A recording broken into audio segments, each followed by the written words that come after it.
To unpack the real issues affecting the Tasman nations, this is Trad Tasman Talk, jointly produced by the Unshackled.net and rightminds.nz. Now here's Tim Wilms in Australia and Dewey DeBoer in New Zealand.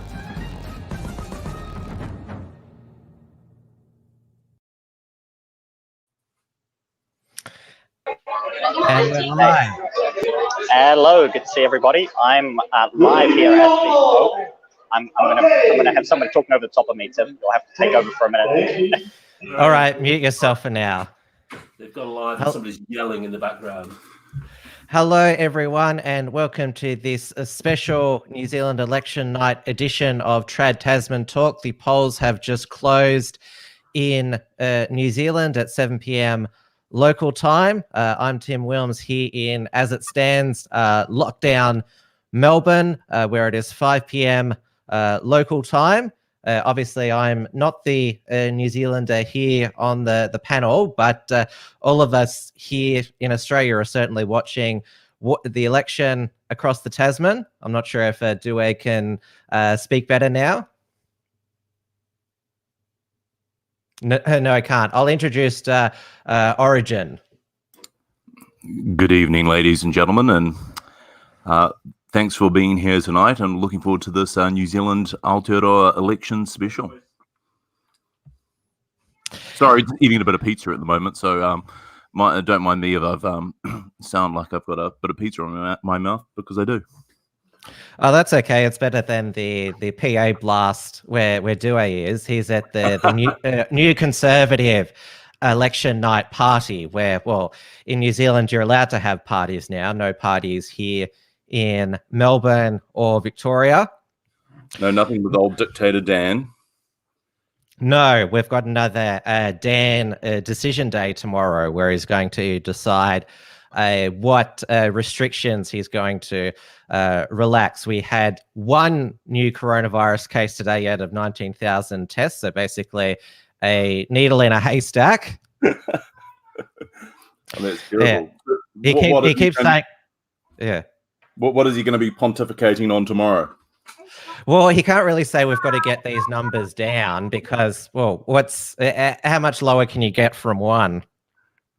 No, not much further. And we've got someone else trying to join the stream here. Hello? Tare, is that how you pronounce it? Tare, welcome to Trad Tasman Talk. Pleasure to be here. I'm currently in the Northland New Conservative Party. In the what? At the party up in Northland, which there was in Auckland. Okay, it's much quieter where you are.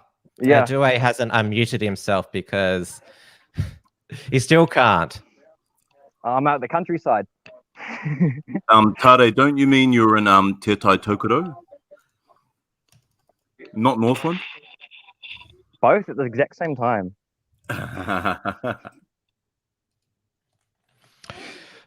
So, as always, we're multi-streaming Trad Tasman Talk on the Unshackled and Right Minds YouTube channel and also on my own Tim Wilms D-Live channel. We're also using throughout the night the enhanced viewing software, Entropy, which I've just put the link in.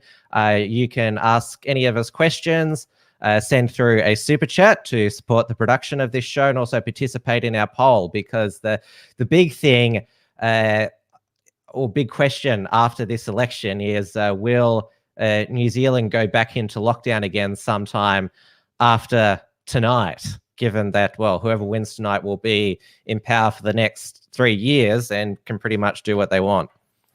No, I don't anticipate any further lockdowns once the Labour government has ensured their grasp on power for the next 3 years.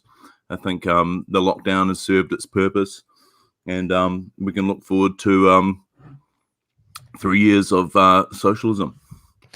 Socialism, if it's anything like our experience here in Victoria with Dan Andrews, it takes 2 terms for the books to be fully cooked and the estate to be broke. Yes, and she's doing rather a fine job of that, given that she's, I think she turned a $1 billion surplus into into a rather large government deficit. So, you know, she's following in her the footsteps of old Hugo Chavez. I might just play for our audience now where we're trying to get up some preliminary results, because they actually count the pre-polls before the polls close. Mm-hmm. That's right. I'm back, guys. It's the introductions are finished here, so I can finally join the show. And yes, we are supposed to be getting the early votes that have been going on for the past 2 weeks, and they were counting those from 9 a.m. this morning, so we should get some of those in soon. I'll play in the meantime while we're trying to find those. Hilarious interview that our Sky News Australia New Zealand correspondent Jackson Williams did with Jacinta Ardern when she just suddenly appeared in his live stream, and it's quite I would say hilariously bad interview. Suddenly appeared in his live stream. Peter, there you go. That's Scott Gayford. Can you quickly ask him? Jacinta Ardern, who's ask him quickly how he feels about losing the Bledisloe Cup this year. Jacinta Ardern's on the other side of you, by the way. How do you feel, Prime Minister? I'll see if we can get the Prime Minister. We're live on air, Prime Minister. How are you feeling a day out from the election? Oh, fantastic, thank you. Yeah, slightly interrupted. But that's sorry to do that to you. What's your final pitch to voters? Oh, our message is a clear one. If you want strong, stable government and a strong economic recovery from COVID-19, then that's a vote for Labor. And what's the pitch to those Kiwis living in Australia? Get out and vote. You know, actually, their vote makes a huge difference, particularly this year. This is an incredibly important travel bubble, election. Jackson. It's travel nice bubble. And easy. So use your right to vote. Your view on New Zealand's future matters to us. Just one final question, Prime Minister. From today, New Zealanders are able to travel to New South Wales and the Northern Territory, but obviously it's a one-way arrangement. Are you worried that New Zealanders are going to use this opportunity to leave the country in pursuit of a better life across the Tasman? No, I'm not. I think they can see the freedoms we've managed to sustain Awesome. through the plan that we have.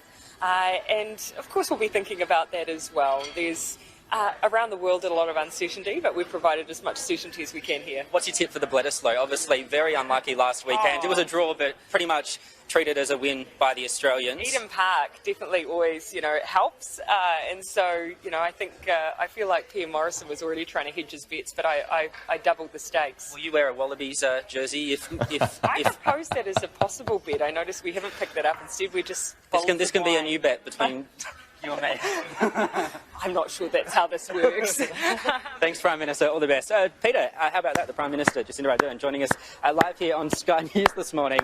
Not only Jacinta Ardern, but her partner, Clark Gayford, as well. Not a bad effort on the final day of campaigning. Welcome to New Zealand, where you can approach the Prime Minister, have a chat live on air. I don't think it can happen in many other countries, and it's a testament to the current climate here in New Zealand. No COVID restrictions currently in place. All restrictions were lifted right across the country in recent weeks, including here in Auckland. So you don't see people wearing masks, no one's social distancing, there's no cap on the number of people able to gather. So we're going to see tens of thousands of supporters pack into Eden Park this Sunday for the Bledisloe. First class reporting, Jackson.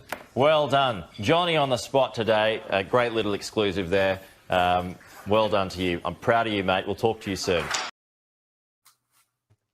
And that condescending praise came from Peter Stefanovic, the host of Sky News' first edition. And I'm glad that he was condescending, because that was such a awful interview. I've had to mute Origin because of his echo. I think he's back now. But we have got some results now.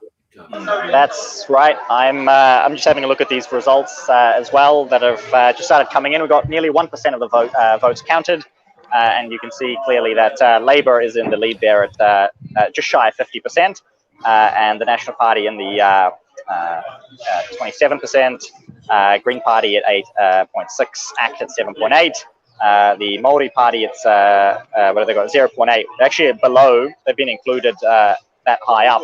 They're actually below New Zealand First at 2.2, New Conservative at 1.4, and the Opportunities at 1.2. And that's all of the parties that are above 1% at the moment. I guess you should give a bit of an explanation of New Zealand's MMP electoral system, because the reason why we're looking at the percentage of the votes is because that translates into seats.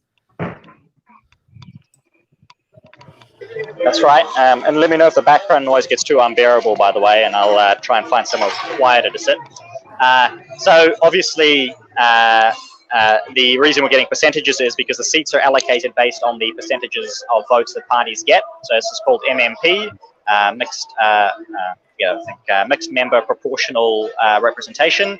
And while we do have electorate seats as well that we will look at, where people vote sort of in a first past the post style for seats, ultimately the overall allocation is that any party that gets above 5% of the votes gets that percentage that they've got allocated amongst the 120 seats of the parliament.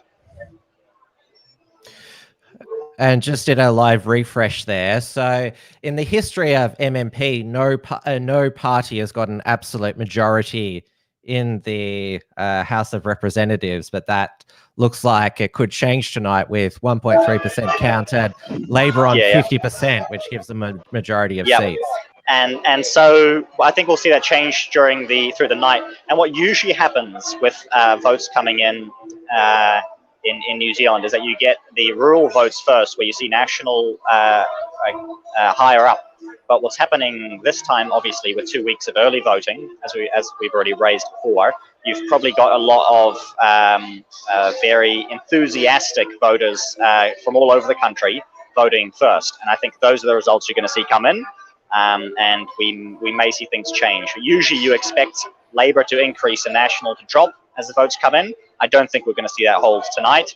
And it'll be interesting because the current results, the current distribution of votes is sort of in line with the polls, other than that we are seeing Labor way higher. Obviously, Labor was polling about 43, Let's have a look 44. at the latest poll here. So this was, who did this poll? That is, I can't recognize. I think that's the latest. I think it's the last Colma Brunton one. Yeah. So that's TV One News. Yeah, so it has Labor 46%, National 31%, Green 8%, ACT 8%, New Zealand First 3%. And those numbers are obviously rounded. The actual figures there, especially for New Zealand First, was probably just over 2.5. So basically, all of these parties are pretty close to where they were polling, with the exception of both Labor and the Greens being much higher and National being lower. I suspect, again, that is going to be the enthusiastic early votes, and you may see that. You may see the left drop a little bit more. You may see National rise more. Of course, the polls could have been wrong, and we could see these numbers hold. But that's my take on it for now, and I'd be keen to get Origin's thoughts on that. And I see that I was asked in the chat before actually who Origin and Tare were, so I should introduce them properly now that I can. Origin and Tare are two of my good friends. They manage Right Minds with me. They do manage the group. They help to create content, and it's been a really good past 4 years or so. We've been enjoying politics together. So Origin, if you're there, let's go with your initial thoughts. Well, I have to say I'm rather alarmed, and it's seen Labor at 50%, but I sort of predicted them at around 42%, but it is early days yet, and although basically I just want the Greens to die a death, but it doesn't look like it's going to happen with these initial results that have just come in. No, those are my initial thoughts. Please let it rain misery upon the Green Party. Please. I've been of the thought, and we should do some early predictions too. I know the votes have just started to come in, but I was going to predict. Origin and I were talking before the show. I was predicting the Greens up high. He was predicting them down low. So we'll see who's right there. One of the things that you can see, to help calm your nerves a little bit, Origin. I'm looking at the electorate seat distribution at the moment based on the votes that are in, and Labor is leading in 45 of the 60. we've got 67 electorates that are reporting votes. Labor is leading in 45 of those. You're actually should at the end of the day see National win most of those electorate seats. So again, this is why I'm saying probably incredibly enthusiastic Jacinda fans votes coming in first, because they were the ones probably on the polls 2 weeks ago. The first at the polls 2 weeks ago. Don't forget they are predominantly unemployed and don't have anything else better to do other than to toddle off down the road and cast their vote, whilst us taxpayers are doing the hard yards, trying to provide for our families. And getting the economic repair job that Jacinta referred to during her interview, that's not going to be done by her. That's by all the businesses that had to shut down. Your stage 4 lockdown, even though it hasn't dragged on for as long as Melbourne's, was actually a way more severe than Melbourne's. Even KFC was shut. Yes, no, it had some. Well, it's going to have some pretty dire economic implications. We won't see the full effects of that for, some economists have said that the economic effects will pan out over a whole decade. So we're just in the very, very early stages of the economic fallout from the stage 4 lockdown. And, we got to remember that New Zealand doesn't manufacture anything. All we do is have cows, foreign students, and sheep. And we have tourism. And tourism has been completely eviscerated. So we have cows and sheep. Yeah, cows and sheep. And what is the Labor government trying to do? It's trying to, and the Green Party as well. So by extension, the Labor Party as well. But they're trying to introduce a wealth tax. And they're trying to hammer farmers. They're trying to put all these economic regulations on farmers. And we are just going to be the basket case of the South Pacific. And that's my take on it. We're shut to international travel as well here in Australia. Scott Morrison has said, and so has Treasurer Josh Frydenberg, that international travel probably won't resume to some point until mid-2021, though the one-way trans-Tasman bubble started yesterday, where New Zealanders could go one way into New South Wales and the Northern Territory, but when they come back, they have to quarantine for 14 days. Well, 17 of those New Zealanders who arrived in Sydney yesterday took a flight to Melbourne, and it's been quite I would say a shock that 17 Kiwis would decide to come to lockdown Melbourne, because they were detained by Border Force late last night, but apparently they've been released now. I think they were taken away for a psych evaluation, because who would want to come to basically the North Korea of the South Pacific? That was very good, Tim. Who are these people that have traveled into?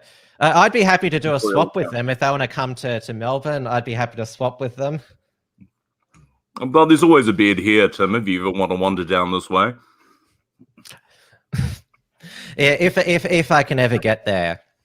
Because even though you've had strict lockdowns, you haven't had the police state that we had. Your police have been much more educational, where ours have just been with the full riot. Well, it's not called riot squad, it's called public order response. I love the newspeak. The amount of newspeak that is being used is amazing. Yeah, and so they're out today a harassing and shutting down rebel businesses that have opened because they've just had enough. There was Harry's Clothing in Berwick. They'd already given him a $10,000 fine for opening up. They gave him another one today and fined anyone coming into his store $1,652. And then there's just opening today, Adam and Weave Hair Salon in Barbara and Hughesdale. It's basically got a police line out the front stopping people from going in. And they've arrested various people out the front as well. And there's also the Sack Dan bus tour, which every time it stops throughout Melbourne, police question everyone around it. I'll just play you the Sacdan bus.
from Reignite Democracy Australia has been travelling through the streets of Melbourne today. Thank you so much for having me on board, and everyone in Victoria, have a look out to the bus. See it, honk your horn, all right?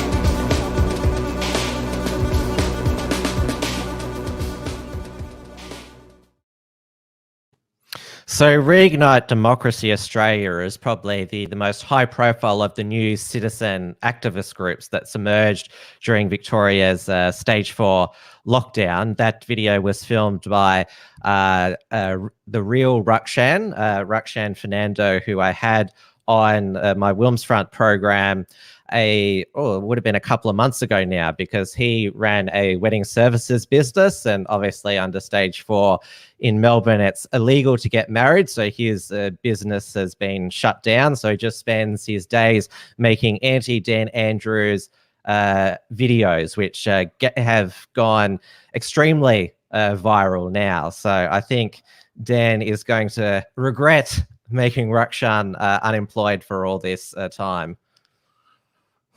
It's good stuff, Tim. Good to see that some of the Melbournians are fighting back against their lockdown. But one of the news items we had today actually was a group of New Zealanders who managed to escape New Zealand and flee to the People's Republic of Melbourne. Yeah, that's what I was just explaining. And yeah, Dan Andrews was very angry about this in his press conference, because I think he was just angry because it allowed him to take a whack at the federal government and border force, because all the attention has been on the fact that it was his hotel quarantine failures that has led to this second wave, and is why we're in this police state second lockdown. And the Hotel Quarantine Board of Inquiry is going to have a special resume session on Tuesday, because it's revealed today through emails that the Chief Health Officer, Dr. Brett Sutton, lied about when he knew the hotel quarantine program had private security guards. So he could be the next thrown under the Dan bus, not the Dan. That's a separate bus. It's already claimed his health minister, Jenny Mikakos, and the secretary of his department, Chris Eccles, who also misled the board of inquiry by saying he didn't know if he contacted Chief Commissioner Graham Ashton during the 6-minute window when he learnt that private security would be used, but turns out that he did. I shouldn't say lie, because they just say that they can't recall. Yeah, they've all had amnesia. I have to say that my observation with the difference between the New Zealand and Australian policing is that whilst both Aussie and New Zealand ideologically are quite woke, it's like the Aussie police force haven't received the memo for enforcement. That they're still running straight to gulag enforcement restrictions, whereas the New Zealand police force has been sort of that, as you mentioned before, Tim, that sort of softly approach. I wonder why that is. Maybe just because perhaps Melbourne is a much bigger city and they feel the need to impose those sort of restrictions. Well, New South Wales police, they've been a very, I would say, aggressive in shutting down public gatherings of more than 20 people, which include protests. The silver lining in that is they have shut down a lot of the communist Marxist university protests and find them and handcuff them. That's always a beautiful sight to see that. But I'm conflicted. May they be as well. crushed forevermore. Yeah, because the Freedom Day rally in Sydney's Hyde Park, that was aggressively shut down by the New South Wales police as well. So I'm sort of conflicted about, I like it when they, are shutting down the communists, but yeah. Yeah. We don't want those blanket restrictions on freedoms. Even the communists should have a right to say their bit, even though they're deluded and probably live in their mum's basement. Unless you believe that a communism as a philosophy is treasonous. Yes, I do. Hi guys, I'm back. I think we can give a little sort of update on the counts. I've been looking at some other reporting that's come through, but also nearly 2 million advance votes were cast. So nearly 2 million people voted early, which is 57% of the entire enrolled electorate. So that kind of goes into what I was saying before is the number of votes that we're seeing come through now are those early votes, people who got out and voted early. But it turned out to be possibly over half, well over half of all votes were prior to today,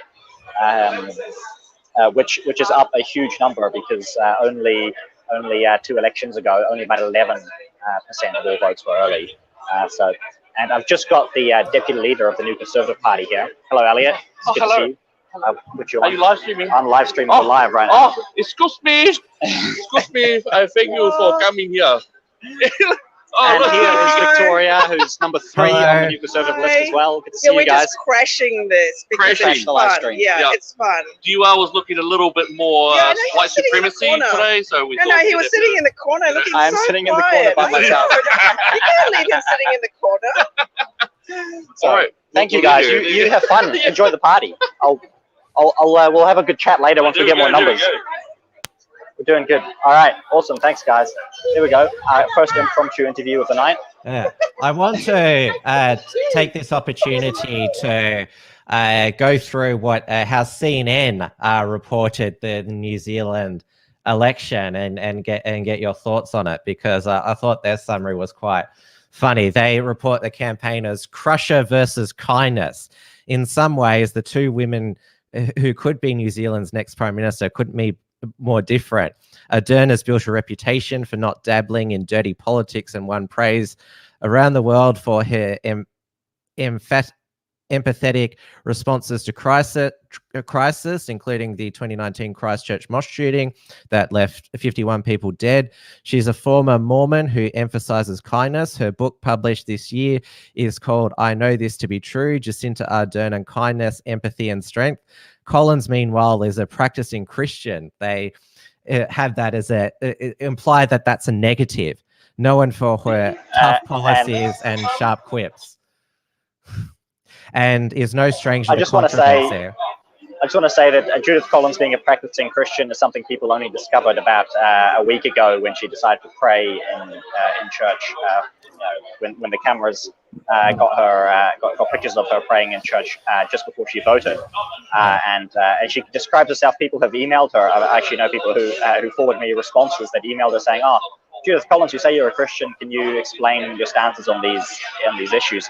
She responded by saying, "Oh no, I'm a liberal Christian, not a fundamentalist one." So she doesn't believe in the. Without being uncharitable here, without being uncharitable, she is anathema. And basically, she says she basically rejects the fundamentals of Christianity. So I'm not really sure how much practicing religion is going on there with Judith Collins. And that's she's a big packet Christian, supermarket Christian. So I'll keep going here. Judith Collins resigned from her role as Justice Minister in 2014 after allegedly being involved in a campaign to undermine the then director of the Serious Fraud Office, but was later exonerated by a government inquiry. Quotes her saying, "I'm really grateful the truth has come out," she said at the time. She was also accused of conflict of interest after visiting the Shanghai offices of dairy company Aurovida, which her husband was a director of during a taxpayer-funded ministerial trip to China. Collins said she would be more careful about the risk of potential conflicts of interest in the future.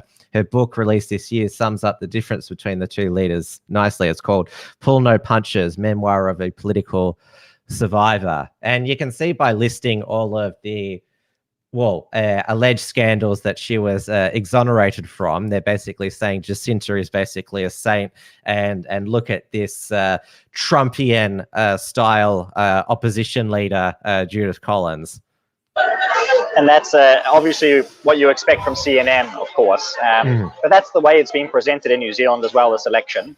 It basically has been the Saint Jacinta, who's all about kindness. The Labour Party only released their election manifesto 2 days ago, so over half the votes had already been cast, and then they released their policy. So this is not an election that's been about policy. It is most definitely an election that's been about personality and the way that those personalities have been portrayed. Let's get another live update. So this is with 8% of the votes counted. So Labor is still sitting at around 50%, which gives us a majority, 65 of the 120 seats. National 26%, Green 8.5%. The ACT Party, we should probably elaborate on who they are. That stands for Association of Consumers and Taxpayers, the Libertarian Party. I will go through and explain all of these parties as well. And actually, if you go through to stuff.co.nz and click through to the banner they've got, you're actually going to get that same information, but with colors. So maybe you want to switch that display over at some point. But definitely, I've been asked in the chat probably about 10 minutes ago, can I explain what all of these parties are and who they are? And obviously, for our Australian audience especially, wouldn't have a clue, so I'll go through these one at a time if you don't mind. Here. So we've got some colours there. So yeah, obviously Labour Party, red, you got it. The usual sort of what they would call left of centre socialists, and below that the National Party, which is supposed to be the slightly right of left of centre sort of liberal party, and usually they have a bit of a conservative element as well, but they tend to. They tend to sort of maintain the status quo alongside Labour. There's no real massive difference between the two parties in terms of what you're going to get.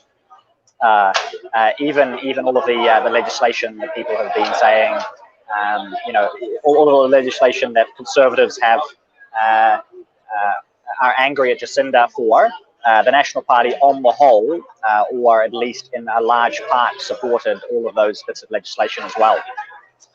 Below that, you'll see in third place the Green Party. As you can guess, they're basically the watermelons, communists, with a little bit of token environmentalism thrown in. You've got the ACT Party, which was kind of supposed to be the Libertarian Party, but now it's the they have sort of modified their stances to be a little bit more alongside with the National Party, which is a largely more like the Liberal Party in Australia, I would say. And they have probably pinched a huge portion of National Party's votes, which is why you see them so low, because the one MP that they've had to date, their leader, David Seymour, as of March, he's basically been the only voice of opposition. Because Parliament voted to suspend itself, the National Party agreed that all of the measures taken by the Labour Party were great, and there was one voice of dissent, and he's managed to pick up a huge percentage of the National Party votes because of that. That was the catalyst for seeing the ACT Party go up from 1% in the polls to 8% in the polls last night. So that was something that David Seymour has capitalised on simply by being the opposition. And standing for freedom. Exactly, yeah.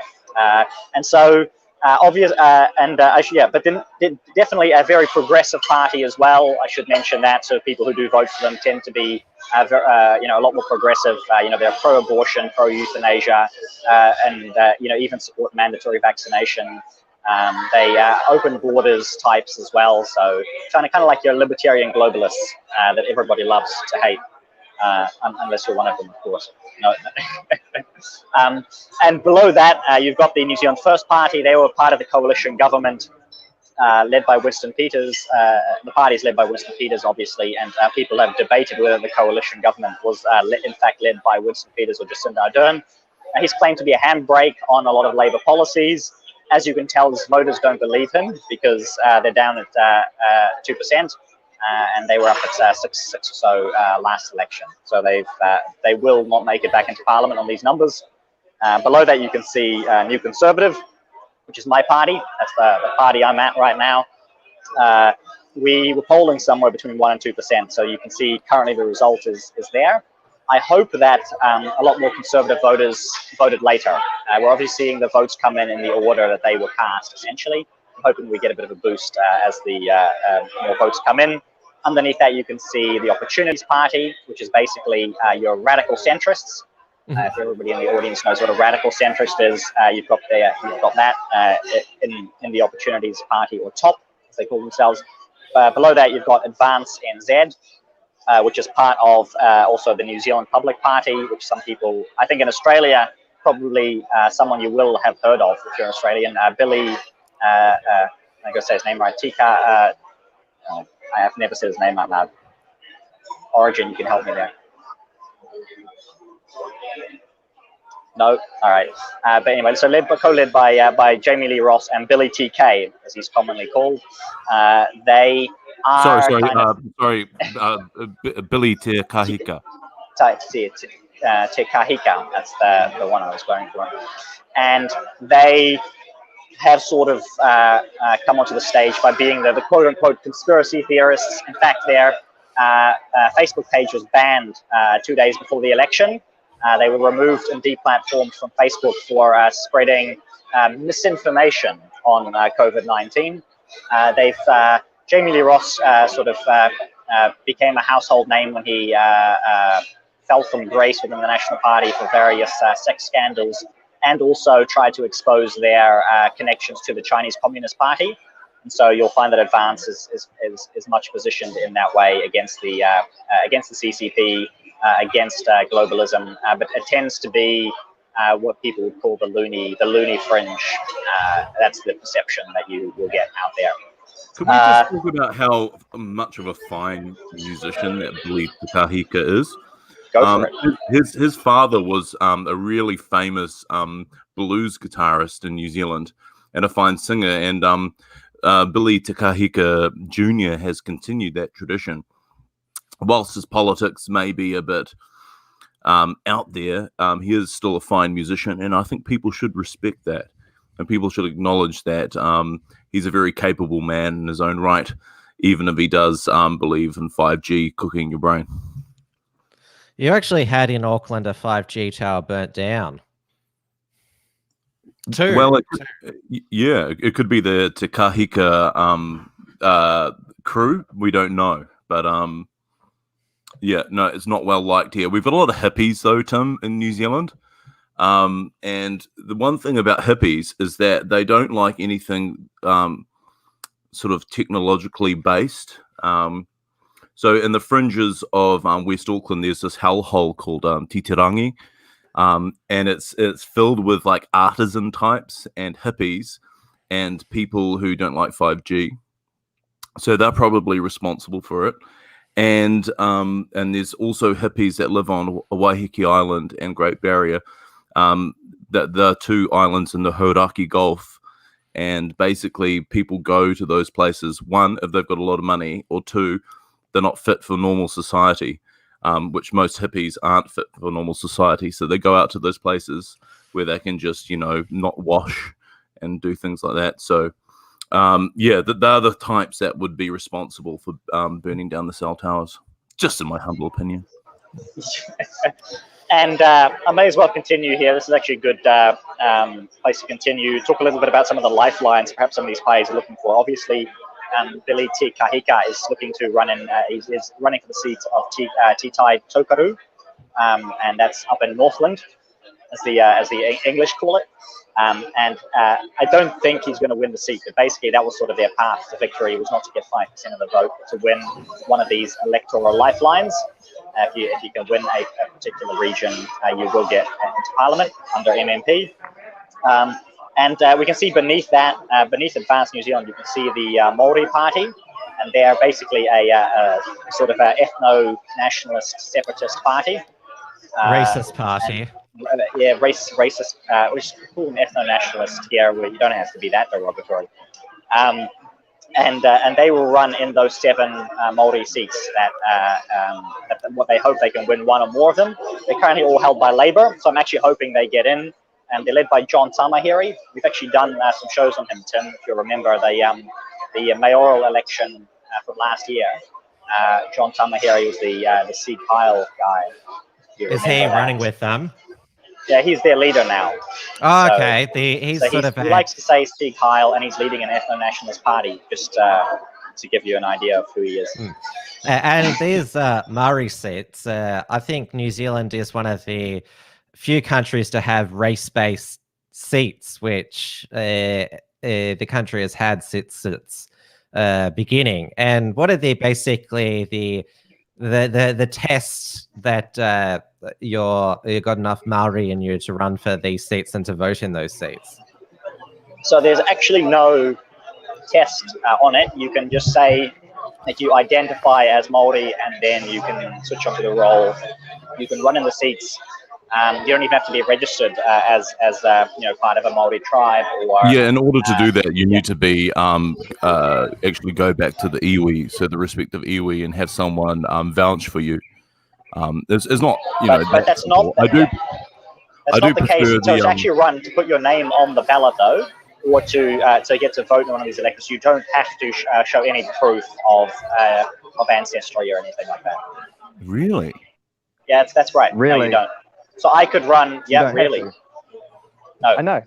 I'm confirming. We've got Tare here. And good to hear from you, Tare. Yeah, you can confirm that. Go for it. Tell us how you feel. Billy stands 0 chance of winning there. I'll believe that. Yeah. But it's probably going to be held by the Labour Party, right? And is it Kelvin Davis there? Or is he more from? Oh, yeah. Could we just talk about new Conservative Party's plans to introduce a Maori monarchy, so replace the Kingitanga movement, and to substantiate various nobles around the country as part of the Maori monarchy? We don't have that. We don't have that policy. That exists only in your head, Origin. Yeah, I know, but that's probably one party policy. You could probably find that somewhere there. I think that should be. I will continue down the list because we're close to the one party. We'll come back to this in a minute. A Maori peerage, so we get rid of the Maori seats, but put in place a Maori peerage and an upper house, which is what our parliament actually needs. This is actually a policy that Top, the Opportunities Party I discussed before, sort of has, bringing back an upper house and giving it sort of 50% ethnic representation. People don't vote for this. People don't vote for this, right? So yeah, that's right. But nobody votes for this, right? They get 1%. The Maori Party gets 1%. People like to talk about it, but nobody would vote for it. That's the reality. We can see down here. I'll continue with the last few registered parties, just so everyone gets a full, 100% full picture of what this looks like, and then we'll get back to the results. You've got the Arteroa Legalized Cannabis Party. They obviously want to legalize cannabis, in case you weren't. Well, that wasn't made clear.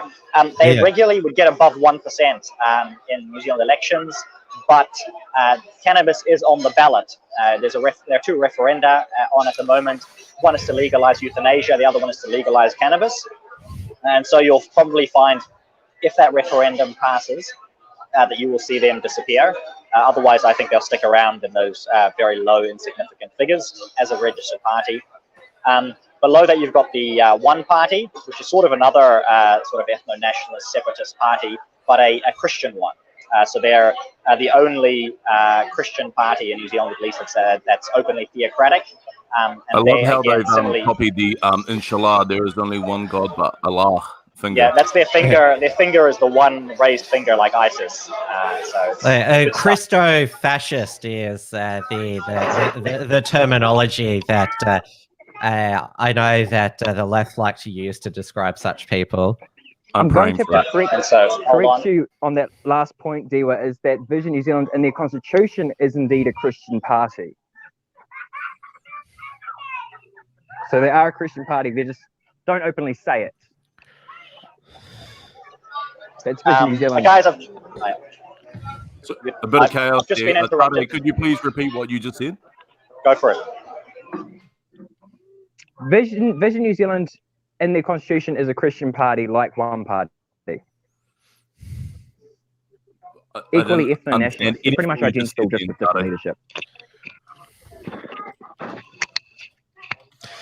Well, we'll look it up. I'll carry on with the last few parties. Apparently, I've just been told I'm going to run out of time. We're going to have some speeches here again in any minute. So I'll be on mute for a little bit once we get a speech from the party leader and the deputy leader and so on here at the new Conservative headquarters.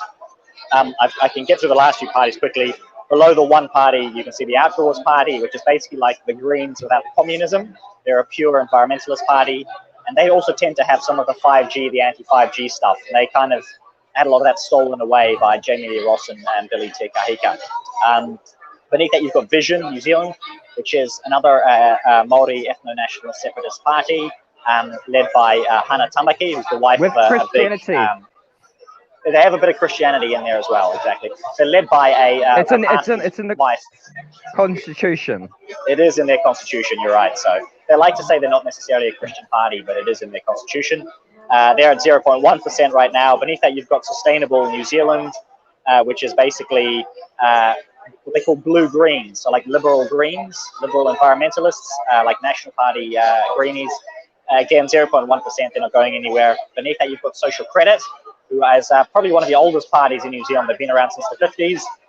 They want to make money and at 0% interest and lend it back free. So they'll make free money from the Reserve Bank. And funny enough, it's kind of what the government is doing. But I don't have the space to go into the details of social credit and why people love it or hate it. Beneath that, you've got the Tea Party, which is not to be confused with the American conservative movement, the Tea Party. This Tea Party stands for, I think, Taxpayers and Entrepreneurs Association or Alliance.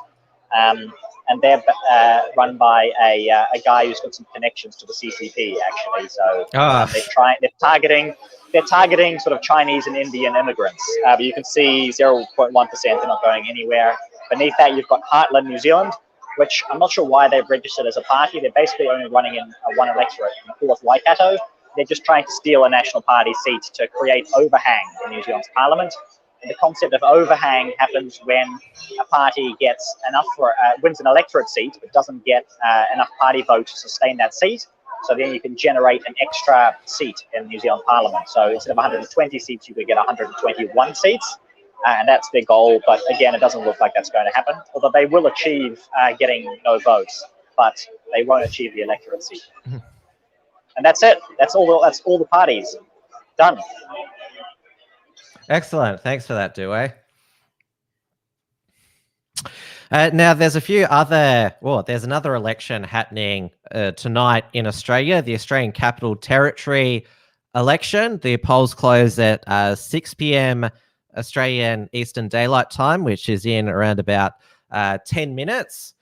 So we'll get into the results of that and explain how that election is conducted later on. There's also two important sports games on tonight, preliminary finals in both the Australian Football League and the National Rugby League. Last night, the Melbourne Storm got into the NRL Grand Final, which is going to be held at ANZ Stadium in Sydney. and the Richmond Tigers got into the AFL Grand Final, which is going to be held at the Gabba, which is in Brisbane, because obviously Melbourne in stage 4 lockdown can't host the AFL Grand Final at the Melbourne Cricket Ground, as it has traditionally done for the past 100 years plus, except for once in 1991. So the preliminary finals tonight in the NRL are Penrith versus South Sydney, and in the AFL it's the Brisbane Lions versus Geelong. I'm a Brisbane Lions supporter, so I'm hoping that after a decade of disappointment, we can make it into a grand final, the first in 16 years, and win the premiership, which would be first flag, as it's called, in 17 years. It's kind of like the Boston Red Sox, where they didn't win the baseball finals for quite some time, and then they finally made it. I think it was in 2005. They broke the drought. They broke the curse. Just for our New Zealand viewers, Tim, what can you actually tell us about the Australian Central Territories? Like, what is their industry and what are they known for in that part of Australia? The only thing I know about ACT really is that the Brumbies come from there, which is the Super Rugby team. ACT. Which, because of the lockdowns and the pandemic, each nation has had its own Super Rugby season. So Super Rugby Arteroa, and we had the Super Rugby AU. Yes, and so in regards to obviously ACT, so Canberra being the capital of Australia, like in terms of like living conditions, what is it like for your average person in Australia and in that the Australian Central Territories? Like what industries in that respect? I'll put up this comment by Anita Maguire, which summarizes it pretty well. ACT, full of communists with uni degrees to work as public servants. It's very much like Wellington. Yeah, which is the capital of New Zealand. Yeah, it's a public servant city. That's where all the departments and agencies are headquartered. And who do the public servants normally vote for? The party that is going to expand the public service. So basically, if ACT was bombed into oblivion, no one in Australia would actually notice anything. You know, there'd be no objective change in circumstances. That's a matter of opinion. I haven't really thought about that. So they don't farm cattle, they don't grow any food, they don't have any manufacturing. They're just government ticks sucking off the taxpayer, the Australian taxpayer, getting it's an enclave territory surrounded by New South Wales. It's pretty much open there. They've been COVID free for I think nearly 3 months now. So you're allowed ACT residents are allowed to go into New South Wales, South Australia, and Queensland as well, though they're not allowed to go through New South Wales to get to Queensland. They basically have to fly. So sort of ACT is sort of like a West Berlin enclave where the only way out is through airlift to get to, say, Queensland or anywhere else. We're basically East Berlin here in Melbourne. We've got the Ring of Steel separating us from regional Victorians, but they're also trapped. They can't go into South Australia and New South Wales. But as I said, with the rebel business operators today, it was sort of where we're in sort of the October of East Germany in 1989, with Dan Andrews sort of like Honecker, the East German Secretary General of the Socialist Unity Party, trying to cling on to his authorita at the moment. And with the sort of there's several wars. There's obviously, I mentioned the Ring of Steel around Melbourne. So, Mr. Andrews, tear down this wall. Then there's the border between Victoria and South Australia. Mr. Marshall, tear down this wall. And the border between Victoria and New South Wales, Mr. Berejiklian, tear down this wall. Look, serious question, Tim. Just going back to what are our stats for Labor at the moment? What are they sitting on? The polls haven't closed yet in the Australian Capital Territory yet. Oh no, sorry, for New Zealand, because I'm sort of a little bit in the pits of the spear. It's still Labor's still at 50%. Yeah. I'm just looking at these numbers, and okay, so, actually a good idea, Tim. Yeah. Let's go through some of the marginal before you do, I've got a question. It's a really important question. Okay, go for it. Tim, if we have like a total socialist landslide here in New Zealand, do you think that New South Wales would take us back? You can go over there now. If you're a New Zealander, you can go to New South Wales. It's one way. If it's a one-way ticket. No, I'm going back. I'm going back to 1840, where we were still a colony of New South Wales. And I'm wondering if New South Wales would actually annex New Zealand again. New Zealand is a state under our constitution, it's basically, it's been hypothesized over so many years that Australia should just annex New Zealand again. Same way in that Western Australians always think about secession. They are a de facto a separate country at the moment with their hard border with the eastern states. So they're sort of a soft secession. Where can I sign up, Tim? Where can I sign up for this? Where can I sign up for this annexation process? I'm prepared to infiltrate New Zealand from within to facilitate this. I think you'll be starting alone at the moment. And one of the issues that we're going to face, Origin, is that New Zealand will be too poor, and the Australians won't want us anyway. What we can not do even for indentured servants, not like the Irish, we can't. We could be indentured servants for the people of New South Wales. I'm quite prepared to do that if it means I get to eat. You haven't run out of food yet. We'll stick with that. Good news. Look on the bright side, Origin. As Labor is polling at 50%, that means they can govern without the Greens. And I'm going to get kicked off now. Sorry, guys.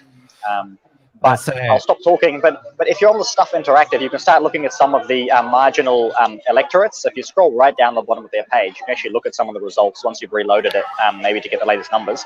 Which one? Take a look. Take a look at Auckland Central, which is sort of a seat the Greens have really been trying to win. You can actually see the Greens are leading that at the moment. Their star candidate Chloe Schwarbrick is currently in the lead and sort of has been a possible favourite to win that seat. Because it was hypothesised the Greens would drop below 5% and be knocked out of Parliament. That doesn't look like it's happening because they are polling nearly at 8%. But if they do drop 3%, by the time the vote gets to 100%, if Chloe Schwarbrick can win that seat, that's guaranteed for the Greens to be in Parliament. And it would also be the first time since the original co-founder of the Green Party, Jean Fitzsimmons, won an electorate. The Greens have not won an electorate since then. And this may be the first time they actually win a majority vote in an electorate. And then if you want to look at one more, there was the question vote on the side of the Maori electorates, Titai Tokoro, and you can see how Billy TK is doing.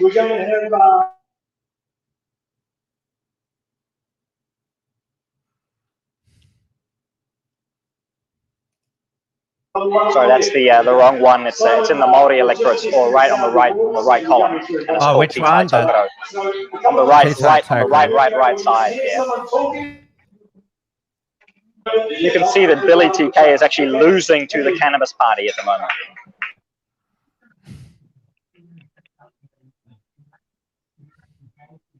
I think Tare can explain what's happening in Titai Tokoro for us. Thanks. Well, you'll discover that Billy's support is both international, barely local, I would say. So Billy doesn't have strong Maori support up here. That's basically it. Don't know what to say anymore. Okay. Thanks for that. Concise. Like most of his campaign team, if you were to meet them, they're literally they've still got foreign accents. They're fresh off the boat.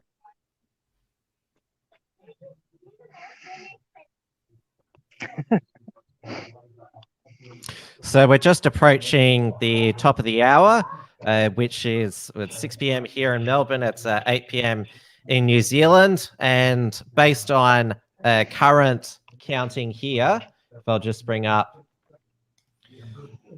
and refresh. So there's been 19.4% of the votes counted so far. Labor on 50.3%, National 25.8%, Greens 8.3%, ACT 7.6%, and then the others 8%. So it looks like election night is basically according to the polls. So the question is now whether Labor under Jacinda Ardern can get to majority government, or she'll need the Greens. And I've just gone and to sit somewhere a little bit more quiet. So hopefully you can hear me here, just in case you're doing speeches in there. Good. Yes, and it does seem likely, and they don't have to get outright over 50% actually, because you've the proportionality of Parliament is determined by the effective votes. So if they get like even 46, 47%, that should probably be enough for them to capture the majority of the seats. And yeah, they're definitely, if the polls have been wrong in that sense, it is that the polls have recently underestimated Labor support. Of course, we're still counting a lot of the early votes, enthusiastic votes. So, but so far the percentages have held steady. So I think at this point the election is over in that that it will probably be just a Labor government. And those were my two predictions here. We didn't get a chance to go over all the predictions out in public, but I was going, it's either going to be Labor or just close Labor Greens. It doesn't look like that Labor Greens thing is actually at any risk of happening. So just a pure Labor government, which is actually much, sort of the second worst scenario. So I'm not I'm not really torn up by that, is the way I should put it. Yes, Jacinda has been governing for the past 3 years. We should remind people it's a Labor New Zealand First coalition, but the Greens are not part of the coalition. They guarantee confidence and supply. Yes, that's correct. And I think one thing that we should possibly celebrate here, and it hasn't been brought up yet, is the demise of New Zealand First. If you cast your mind back to the 2017 election, it was Winston Peters, the traitorous Winston Peters, who selected Jacinda Ardern to the throne. Decider. Yeah, the decider. And now he is getting payback. And we should relish this moment. Winston at 2.2%. He's a man of ego, and he lacks humility. And this will be an absolute blow to his self-esteem. So we should cherish that fact. Absolutely, and we can check two of the electorates that they have tended to do well in, which is Northland and probably Wairarapa is another good one to check. Let's have a look at those electorates just to be sure. But I would say that at this point, we can be pretty certain. Northland gone. Absolutely, so that's miles down, long way into third place, and probably Wairarapa, you're going to see the same thing as well. So. All that $3 billion slush fund they set up to try and gain re-election has failed, and I would say that sure, we are looking at a low percentage of the vote still there, 11-12%. I don't see a big change here, other than you're going to see, this is something that could go either way for National or Labor at this point. Sorry, Wairarapa. If you could check Wairarapa quickly. That's Ron Mark, the Defence Minister. It's probably a good one to check. Is that a Maori seat?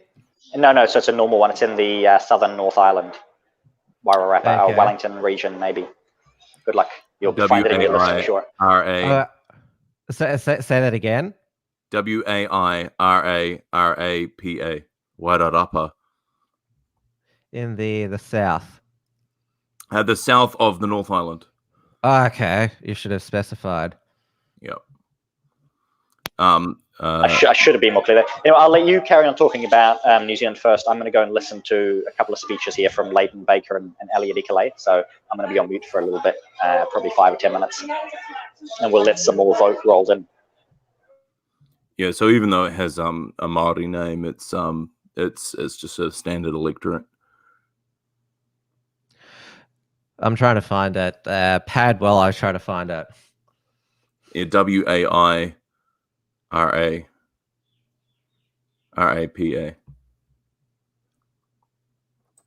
I think I found it here. Yep, finally found it. Here we go. Here, so yeah, Ron Mark. Yeah, Ron Mark getting the third there.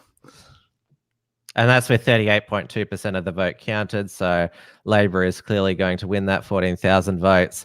And with the electorates, I should remind my Australian audience that it's first past the post. So whoever you only cast one vote. It's not like we have in pretty much all of our Australian elections now, preferential voting, where you've got a number every box. No. Sorry, I'll just interrupt you there, Tim. We're MMP, not first past the post. Oh, I'm talking about the electorates. Oh, sorry. Yes, sorry. Yes, yeah. Which is, before you had MMP, you just had the electorate system first past the post, which is what the UK still has. Yes, correct. Yeah, so you cast at New Zealand election time an electorate vote and a party vote. So I know that the Electoral Commission likes to brag that you get 2 votes. How good is that? Yeah, it's not great, really. I think the electorate vote is rather meaningless. I would really love STV. That would be the ideal system. So it would encourage people who are sitting on the fence about some of the smaller parties to cast a vote for a smaller party, in the knowledge that should their smaller party not get in, that the single transferable vote would go to one of the larger parties, so their vote would still be counted. I think that's the best way forward. But with MMP, we just don't have that, and we have these alliances, of left-leaning parties which can usurp the majority will of the people here in New Zealand. I think it's a rather tragic set of circumstances, to be honest. The polls have closed in the Australian Capital Territory now. No votes are being counted, but they've got the interactive results map with zeros at the moment. So it might be worth just explaining to both Australians and New Zealand how the ACT election works. So you can see this is the ACT. They have 5 electorates with 5 members each. They use the proportional representation system called Hare-Clark, which you don't have a party vote, but there are party tickets, but you still vote for the preference, the candidates. So as you can see here, I'll just click on, all the electorates have Aboriginal names, so Murrum Bidji. So they're all with Hare-Clark, they're all under a party ticket, but you still vote for the individual candidate. It's the same system that's used in Tasmania with 5 electorates, 5 members, proportional Hare-Clark. So you still get a vote for an individual, but you're represented proportionate. So the Labor Party in the ACT has been in power for the past 19 years, since 2001. They've been governing for the past 4 years with 12 out of the 25 seats because they're in coalition with the Greens, who have 2, and the ACT Liberals have 11. Andrew Barr is the current Chief Minister. He is the 3rd Labor Chief Minister in their term. The previous was Katie Gallagher, who is now a Labor Senator for the ACT, and before that was John Stanhope, who originally won Labor government in the ACT from the ACT Liberals in 2001, and they've governed it ever since.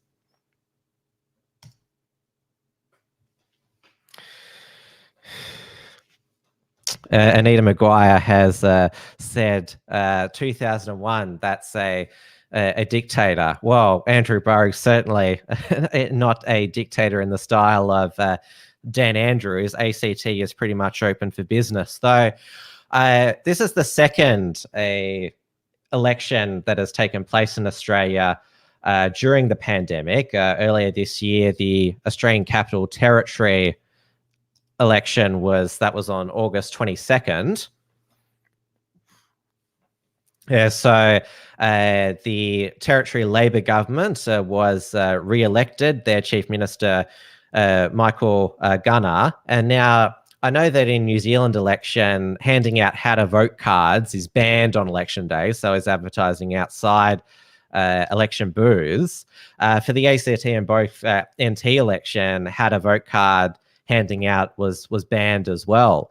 And I wonder if, because it would save the political parties a whole heap of money on printing out things, and be better for the environment, as they say, if they just outlawed handing out how to vote cards on election day like New Zealand has. Is anyone going to speak? You've all got yourselves muted. What are you all watching? Sorry, Tim. I'm just eating some chocolate. I'm basically stuffing my face with chocolate. I'm listening to you. I've got some very fine chocolate, actually. It's New Zealand chocolate. It's called Whittaker's. I'm glad you're not subjecting the audience to that. No, sorry. I'm going to mute myself. Sorry, pal. Cool. Yeah, it's quite difficult for me to stay in conversation because I've got people coming up to me, talking to me, well, because it is a party. I know Dewey is listening to the new Conservative Party speeches. Yeah.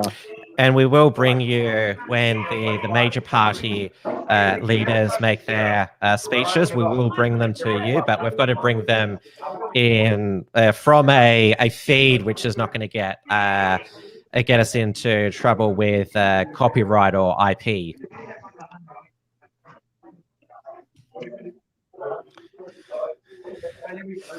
Evidence violates community guidelines, said live Origin meal coverage tonight.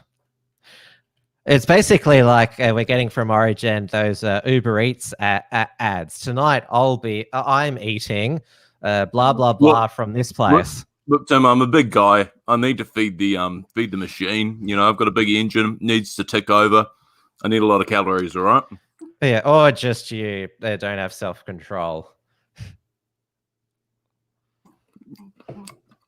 Yeah, probably a bit of that too. My wife said I'm getting a bit fat around the stomach, so possibly could lose some weight. Well, you're out of lockdown, so what's your excuse? Obviously, well, as it stands here in Melbourne, we're only allowed 2 hours out a day for exercise or social interaction, and you have to wear a fitted mask now. That's the new mandate from Dan. But the fine for not wearing a portion of mask wearing, I'm just going back to the Australian states. You know how you said, ACT is filled with government bureaucrats. Do you think they had like a really good adherence to mask wearing in the ACT? Victoria is the only state that has mandated masks. The rest of the country hasn't mandated them. Yeah, but do you think there's a high uptake in the ACT despite not having a mask mandate? Just because it's filled with... I don't know, but it'd be stupid if they were, because there's no coronavirus cases there.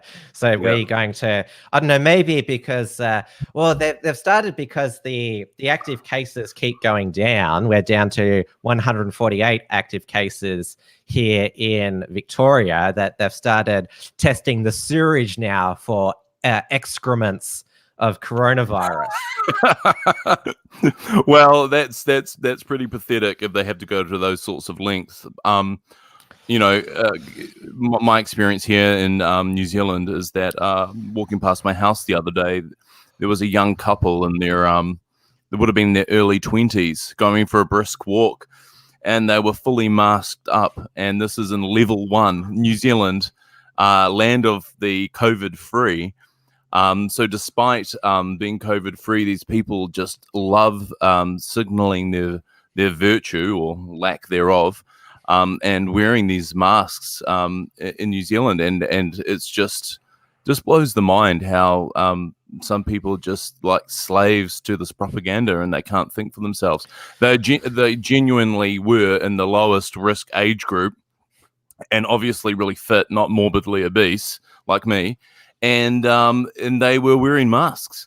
I just don't understand what's up with these sorts of people. And well, you want to know why Labour is polling above 50%. I think you've got your answer there. Yeah, exactly. But I think effectively, the media has done an excellent job, including Jacinda's communication degree coming through. Yes. But it really helps to have the media party on your side to form essentially a large conglomerate, and that has gone incredibly effectively. Again, like I started off the night with by saying, basically there has been no opposition, right? The only partial opposition, or the only sort of visible opposition you've seen that came from the ACT Party, which you have seen now rewarded with basically 8% of the vote. And this is the reason why Labour is polling above 50%, because the National Party basically imploded and said, would whatever Jacinda says is correct. And she'll be like, okay, well, why not vote for that then? Why not vote for it? And that's exactly what's happened. So. We're voting for Saint Jacinta. And we have these people wearing masks and practicing social distancing as a form of faux religious practice. And that's what we're seeing. We're seeing the absence of legitimate religion in the culture, and the vacuum has been filled with COVID, and people are under the thrall of this sort of COVID practice, where there are these hygiene practices. So much in the same way as religions of old, they had their hygiene practices. We're having hygiene practices now with the COVID scenario, and I think people have just misdirected their attentions completely, and they've fallen hook, line, and sinker for this propaganda, and they've got their messiah. So apparently David Seymour, the ACT Party leader, has arrived at their election HQ in a speedboat, which I guess if your party has basically surged and was on the brink of death last election, why not celebrate? Even at the beginning of the year, they were still polling at about 1% or so. So definitely they have room for celebration. That they have gone, and I want that. I can hear Elliot in the background now. I might have to disappear for a little bit. I'll see if I can get a feed of. I'm sure will they stream it to their Facebook page, the ACT Party, his speech, or a victory speech. I would assume you could go and look for it and find it there.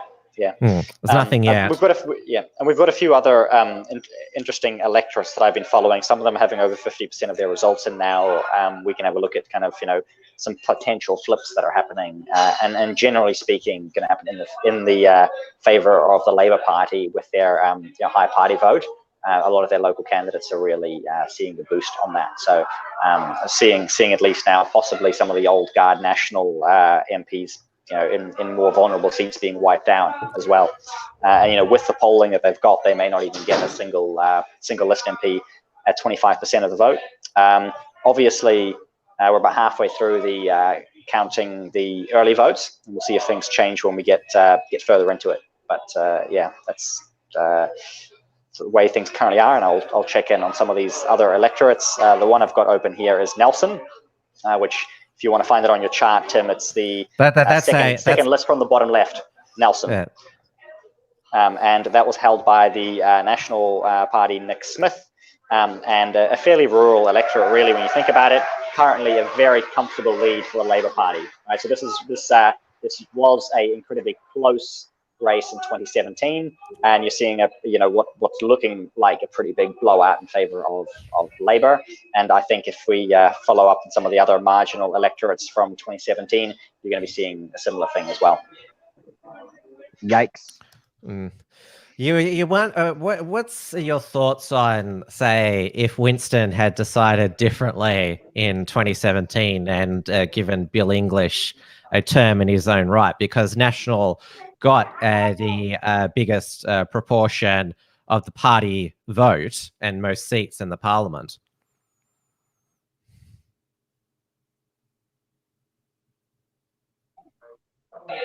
I'm going to let somebody else have a stab at that too, because I just want to go listen to a bit of the speech here. But I actually don't think, I think the differences between Labour and National are usually over-exaggerated, and a lot of the bills, a lot of the social harms that we've seen come through likely could have come through on members' bills from the opposition, and I think a huge chunk of National MPs would have voted for them anyway. Although if they had, if National and New Zealand First had gone together, I think you may actually have seen a similar result on this, because of the, if Bill English had handled coronavirus wonderfully and gone through, and Winston Peters had been seen as a pain, we may instead have had a kind of Saint Bill English response. Although obviously the media would still have absolutely crucified him and gone after him. So I don't think he would have had that same halo effect, simply because the media would have gone after him no matter what he did. So yeah, I think Winston Peters would still have lost out, though. This is usually what happens in MMP in New Zealand. The small parties that go into coalition, they get churned up and spat out at the next election.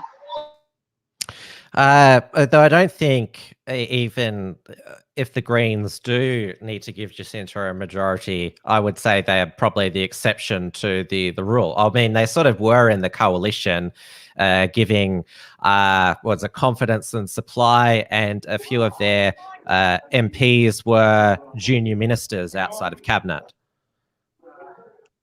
Yeah.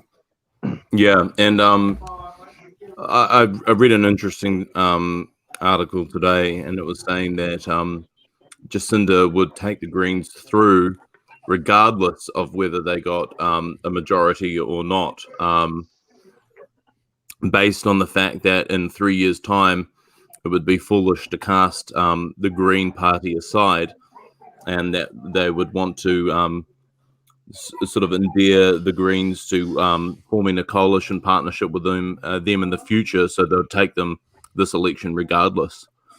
So even if Labour get over the 50% threshold, we still may see the Greens in government with them. And that's been a strategy, a strategic coalition that's been used in Australian elections as well, because you might need this coalition partner. You may not need them now, but you might need them the next election. And so don't rub them up the wrong way and exclude them. Yeah, exactly. But at the end of the day, if they do disagree with a policy and that, you still got the numbers overall.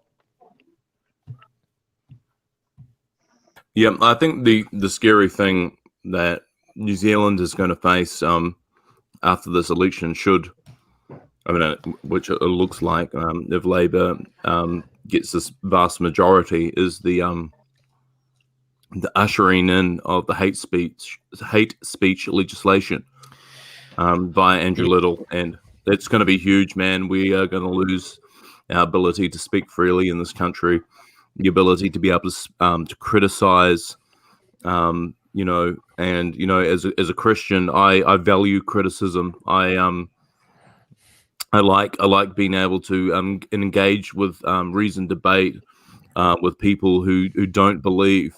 Are we going to be, well, I mean, we could very well see the ushering in of blasphemy legislation in New Zealand, which, as a Christian, I could utilize that against my enemies. And I think it's a really dangerous place that we're heading to in this country. And I don't think people fully realize it, basically because we're uneducated sheep mostly down in New Zealand, because we're culturally isolated. We're not like even Australia, which has a number of other neighbouring countries and many more cultural influences coming in from the outside. New Zealand has always been in this isolated bubble where it doesn't really matter, and the ability to speak freely is under huge threat here, and we just don't value it at all. And moving forward, I think that's going to be the worst thing to come from this election is the coming impingements on our ability to speak freely. Well, the expansion of our hate speech laws in Victoria has been put on hold, basically because Dan Andrews has shut down the Parliament. He only reconvenes it if he wants to pass more COVID laws. But probably the most prominent crossbencher, Fiona Patten of the Resigned Party, she and Daniel Andrews, our Premier, are very close, introduced, because we already have a blasphemy law here, the Racial and Religious Tolerance Act. That's what three of our local patriot activists here, Blair Cottrell, Neil Erickson and Christopher Shortis, were convicted of and fined $2,000 for beheading a dummy outside the Bendigo town hall where fake red dye blood spewed out of the dummy's head. They were convicted under section 25 subsection 2 of the Racial and Religious Tolerance Act. Fiona Patten wants to expand that to include gender identity, sexuality, and disability as well. So basically what Jacinta has planned for you post-election.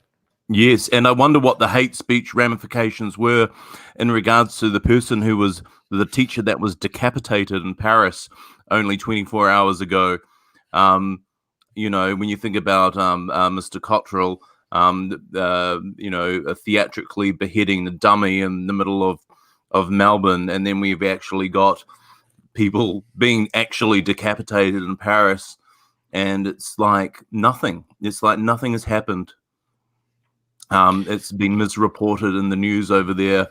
It's not even described as a terrorist act, just a man with a knife. Oh, no, Macron, he has said that this is an attack on all of French people and that it's an Islamist attack, so he has called it out. He didn't in the initial stages. Well, better late than never. Yes, true. I think on the topic of impending hate speech laws in New Zealand as well, they can be used to an advantage in many ways. You will get people who are not subtle enough to speak around them because everybody can read between the lines. It's not really that difficult, and obviously that creates martyrs where more and more people get upset about these things, and you see this happening elsewhere, especially European countries, those with more sort of hate speech laws. Even in the US, where some states are verging on that almost, even though they've got their constitution, obviously, it creates more and more press. Right? And this happened in Canada initially with their hate speech law that they had, I think, over a decade ago. Was actually initially repealed before they now recently have been trying to bring it back again because of the amount of antagonism and it generated. So I think it'll be interesting to see what we end up with in New Zealand, and it could be something used to our advantage. I'm not ruling that out yet. You never know what you're going to get. I definitely don't think we should be shy about exploiting it to its fullest extent. But you've got we're definitely going to get it. We know that already now. We're definitely going to get it. So. Yeah, but there's this new sort of, I would say, new legal aspects to such laws. There's the spirit of the law. That's a sort of a new thing about when it comes to the COVID restrictions. If you try to hide loopholes in the lockdown rules, that's not complying with the spirit of them. So laws have spirits now. And so to protect Christians, that's not really the spirit of the hate speech laws.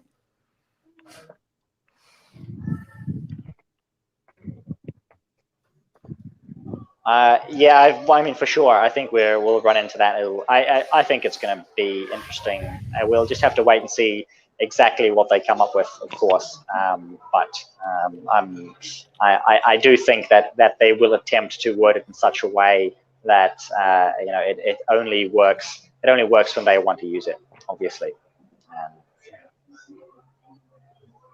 But you never know. I mean, these bills go through select committees and so on. They get some scrutiny put on them. It may be possible that there has to be some commitment to it being equally applied, which makes it more useful to us. So, but this is all basically the territory that we're in now.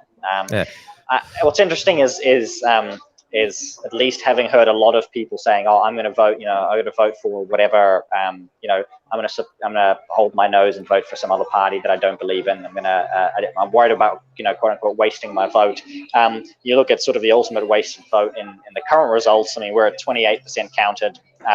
Labor's numbers are not coming down. I mean, we're probably still not through the preliminary results yet, but I'm not ruling out at this point that Labor floats at around 50%. Even though I initially predicted that they might not. You're seeing a total wipeout for the National Party, which has basically been the ultimate wasted vote, because if there was ever an election to be able to use your vote for, to actually vote for a party that you believed in, to actually get the values that you wanted represented in Parliament, now was a good election because it was basically looking like a total blowout for Labor regardless, according to the polls. I think people... hopefully, and I see here from Clarkey that this be a lesson for National, I guess, and I also hope a lesson for people still voting for National or even Conservative voters voting for ACT, which is that use your vote properly when you can, and you may eventually get some parties in Parliament that are really going to represent you, because at this point the liberal parties are not crossing the line anyway. Haven't we seen just a decamping of the New Zealand First voters to ACT rather than the Conservative voters? I think with New Zealand First, they've just gone everywhere. They've gone to ACT, they've gone to Labour, they've gone to New Conservative. They've not gone to one party. It's like there's no set. Just people are so different. And they are. And I think even a lot of them have gone to Labour, for instance, has been brought up. Most of ACT votes have very clearly come from National, post the National Party abdicating their opposition responsibility in March. Obviously New Conservative will have profited a little bit as well, but definitely New Zealand First voters have just have completely dispersed, as Tare was saying. And we are getting some preliminary results from the ACT territory election. I keep referring to such elections as state elections when it's just a territory election, but this is the preliminary results now. So ACT Labour is at 39.7%. That's a swing to them of 1.3. Canberra Liberals at 36.6%. That's minus 0.1. The ACT Greens, they're at 11.4%. They're up 1.1%. And probably the surprise packet so far, the Shooters, Fishers and Farmers Party on 2.1%. And this is the first time they've been in the election there. But based on how things are going, ACT Labour look like getting another 4 years under Andrew Barr. It looks like a good night to be Labour, no matter which country you're in. To be red. But better red than dead now. Better red than free, I think, might be the... Yeah, right. That's certainly what's happening.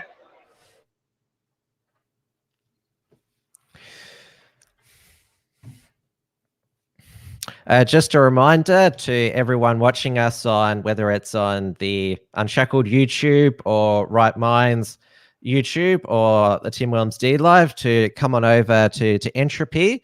We're going tonight for as long as until we basically get a definitive result and we hear from Jacinta and her victory speech and Judith Collins' concession speech.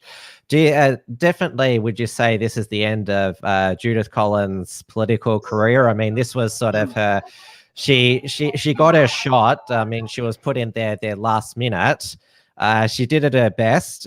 She did it her way, to use that term. But clearly, her party is going to pin the loss on her and say that she was too provocative and blah, blah, blah. We need to just go back to being the boring Simon Bridges or Todd Muller type leader. Yeah, but Jacinda was put in at the last minute as well. And in the 2017 election. Yeah, but she won. That's the difference. Yeah. It doesn't matter if you're last minute, you win or lose. I think you're definitely right. The person having the last laugh tonight is definitely Simon Bridges. He's definitely having the last laugh. Yes. Bring back Bridges. He would have lost anyway. Bring back Bridges. I think they would have lost anyway, and this is why I thought, Bridges took the poison chalice. He would have lost by less. I can't believe they rolled. Yeah, he would. I think he would have lost by less because of the number of switches they've done. Not necessarily Judith Collins' fault directly. I'm surprised she took the poison chalice in the end because that's what it was. It was a poison chalice. But she's in her 60s. She's been passed over for leader.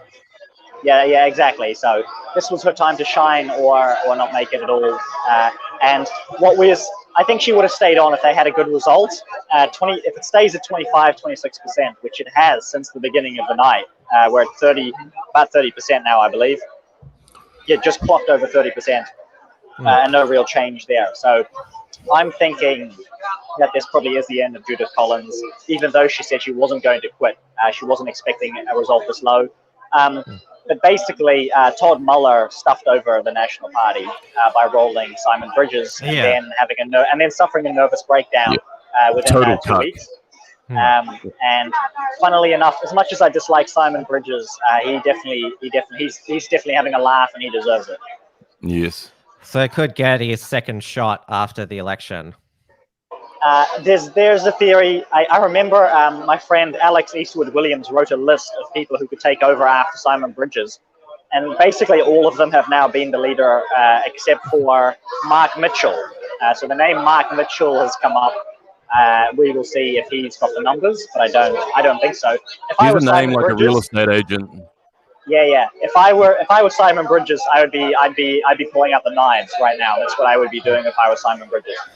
Yes. Is the headline going to be tomorrow Collins crushed? I think you called it there, just the interim. You've called it brilliantly. Yeah. I know that she's tried every barb against Jacinta that she can, Judith Collins. She used the one which a lot of us have used over the past 3 years, that being Prime Minister is just an audition for her to be UN Secretary General.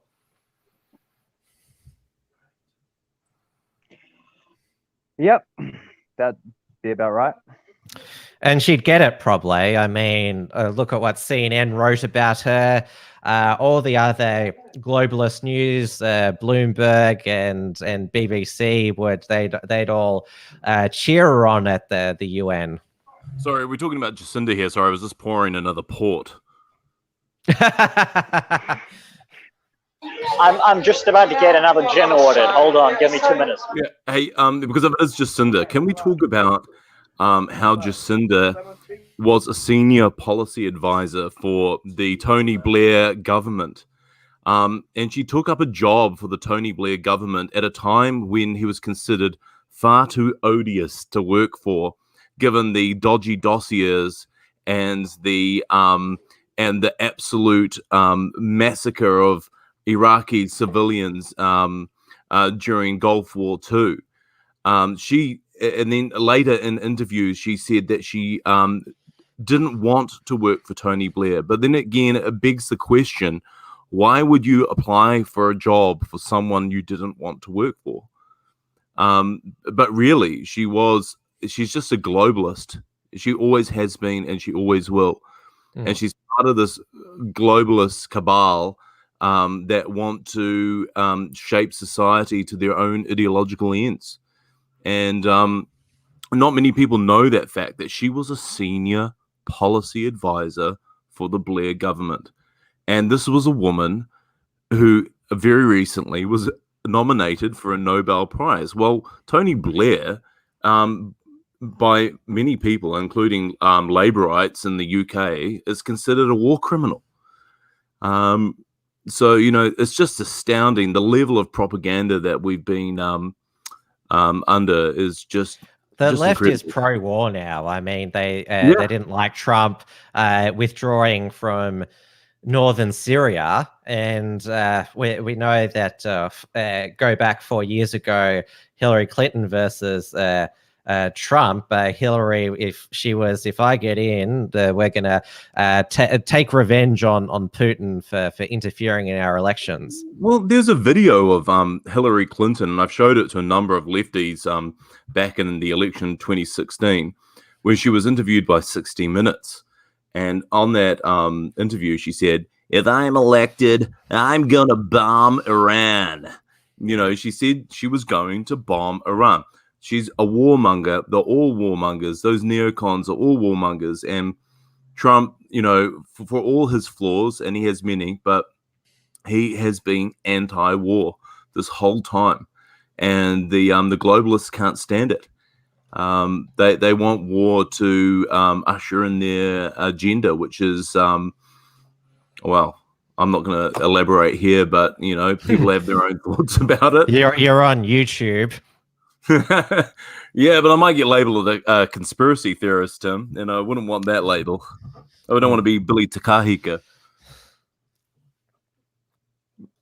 Well, I think the coronavirus pandemic and the Western lockdowns, they've certainly added in a new dimension to the how the globalists operate. It's not just war as was previous. Yes.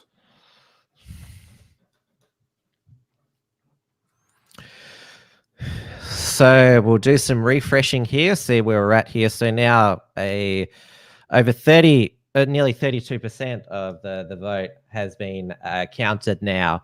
And yeah, Labor is still sitting pretty on 50% there, which gives them 66 out of 120 seats. National 25.7, Greens 8.2, and ACT New Zealand 7.6. So it's basically going to be 4 parties in Parliament, though Labor looks like getting that absolute majority.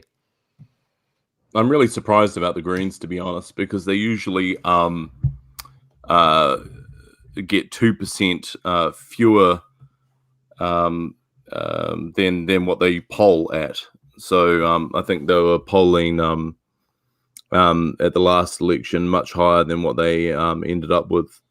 So to see them at 8.2% is just, you know, I mean, good on them. They've obviously pulled out the stops, and they've come up with very alarming policy that appeals to a broad section of the New Zealand public. The wealth tax is incredibly popular. Yeah, it is.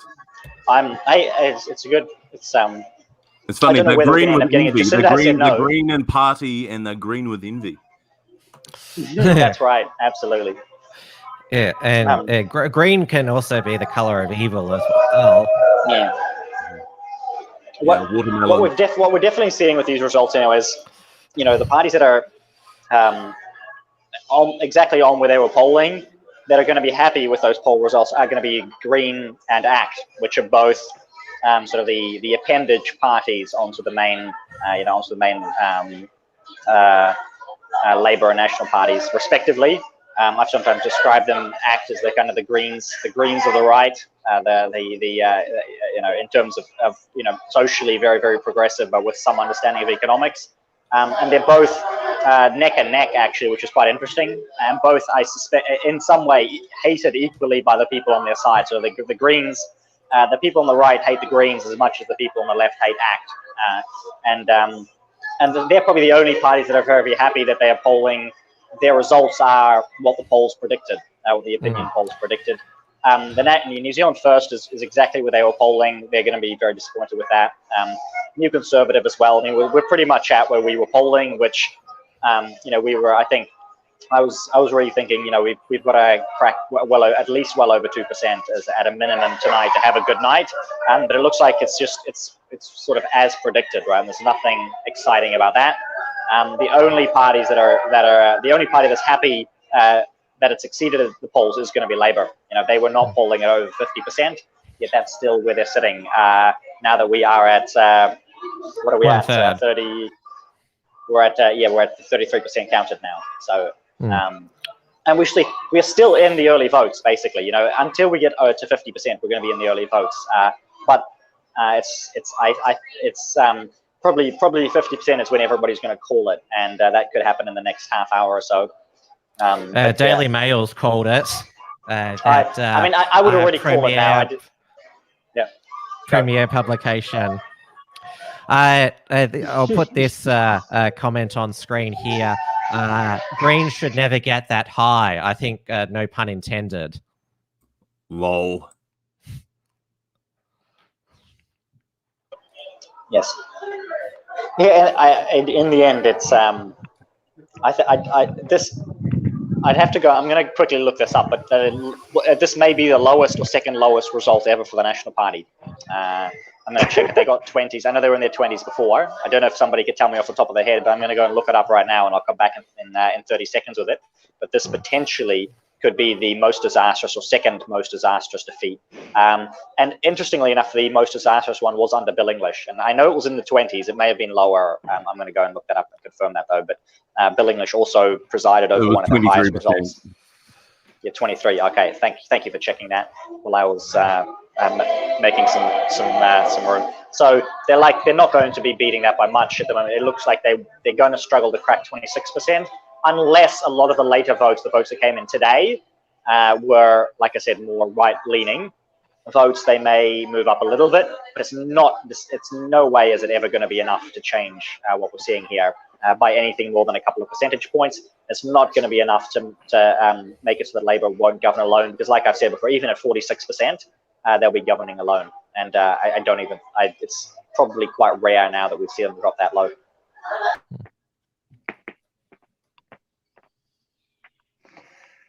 This is hilarious.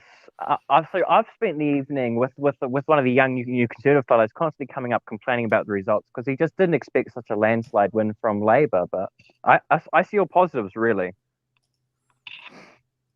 Well, it's positive. Sorry, it's positive in the sense that if, as predicted, we're going to go into dire economic times, and then it will be Labour at the helm. And they will be solely responsible for the catastrophe that is about to eventuate. And there is the distinct possibility that they won't get voted in for a generation should, as anticipated, that the economy takes a massive southward dive. So that is something to celebrate in that sense, that they will be 100% at the helm during that time. That's what we're hoping Victoria's at the moment, given that, well, the state economy is on the brink due to the second lockdown, and it was put on Twitter by a former Liberal MLC, Inga Pulich, who said that at the next state election in Victoria, 2022 state election, hopefully by that time an entire generation will be vaccinated against socialism. I hate to pour cold water on Origin's idea here, because as much as the Labour Party, as we criticise the Labour Party for being so left-wing and being socialist, the economics side of it, especially with Grant Robertson, he is very much a neoliberal, as they like to call them. He so far has probably not done too much difference to what the National Party would have done. And that's actually something that's been admitted by the National Party over the past few years. We haven't seen much of a different economic response from Labour than you would expect from National. So yes, exactly. whether we're going to see some kind of total economic collapse in the next few years, I think is actually something I think is disputable at the moment. Obviously, we'll see what happens. We'll see if the handbrake is real. We'll find out if the handbrake, the so-called Winston Peters handbrake, was real. We'll find out in the next few exactly. years. If you cast But, your mind back to that time, the 2017 election, he said that part of the reason why he was picking Jacinda Ardern and the Labour government was that there was going to be an impending financial crisis. And at this stage, until we arrived at COVID, there was none. There was good economic stewardship from the national government, and what he said was a complete lie. And I think that point should be pointed out. And obviously, we can repeat that New Zealand First is 100% dead and gone. And Winston Peters, their electoral chances. Yeah, he's in his 70s. Is this going to be is he going to be done now, or is he going to be like those US politicians trying to get back in next time, go into his 80s? Is it pretty still fair to say that once Winston is finished, so is New Zealand First? No, no one knows. I think it'll keep running as a registered party, but I think without Winston Peters, there's nobody who could run it. There's nobody who could get the results that he could get. Well, Shane they just don't have any of that. Yeah, but he'll run it, but he's not going to go anywhere. He's not going to get. Where is he going to take them higher than what they're getting now in 3 years? I don't see it. Even if they stick around, if he sticks around, there's no real path forward for them. Introduce and he was a Labour minister to our audience. So. Yeah, well, Shane Jones is the on the taxpayer dime was and he is both Maori and Pakeha or European New Zealand descent. But he is a bit of a rascal. He has a bit of good banter every now and again. For all of Winston's faults, he's pretty good in the old banter. And Winston, in the Faye Rich White and the Wine Box Inquiry, did do some good things, about 20 years ago. But Shane Jones really is pales in comparison to Winston Peters. But yeah, he's sort of like a middle of the road, charismatic, sometimes funny MP that straddles two cultures, basically. Hey, let's do a flashback to the 2017 Winston decision. There was a theory because Jacinta was pregnant at the time, but hadn't publicly announced it, but she told Winston. And so what played a part in his decision, what he'd get to be acting caretaker prime minister while she was on maternity leave.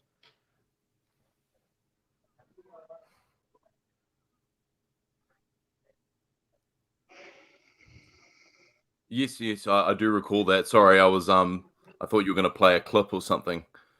No, I'll tell you if I was going to play a clip.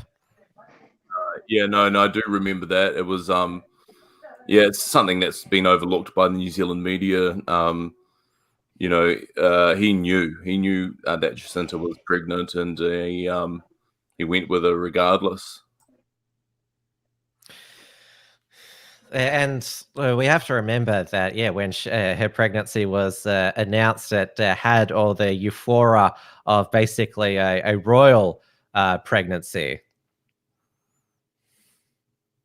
Yeah, it did. And there was a lot of hope that, becoming a mother would soften her approach to some of the hardline sort of abortion issues and other social issues of that respect, but no, not really. So even though she brought a new life into this world, perhaps, and I don't mean to be callous here, but I think that Neve, I think the name of her daughter is Neve, has spent a lot of time. Neve has spent a lot of time with the nanny and Mr. Gayford. So not a lot of time with Jacinta. So she probably hasn't been able to bond with her daughter all that much and realize that, human life is valuable. And the first bloke of New Zealand, Clark Gayford, is just Jacinta Ardern's partner. They're not married. Of course, there's been speculation, would they tie the knot, but they seem fine being de facto.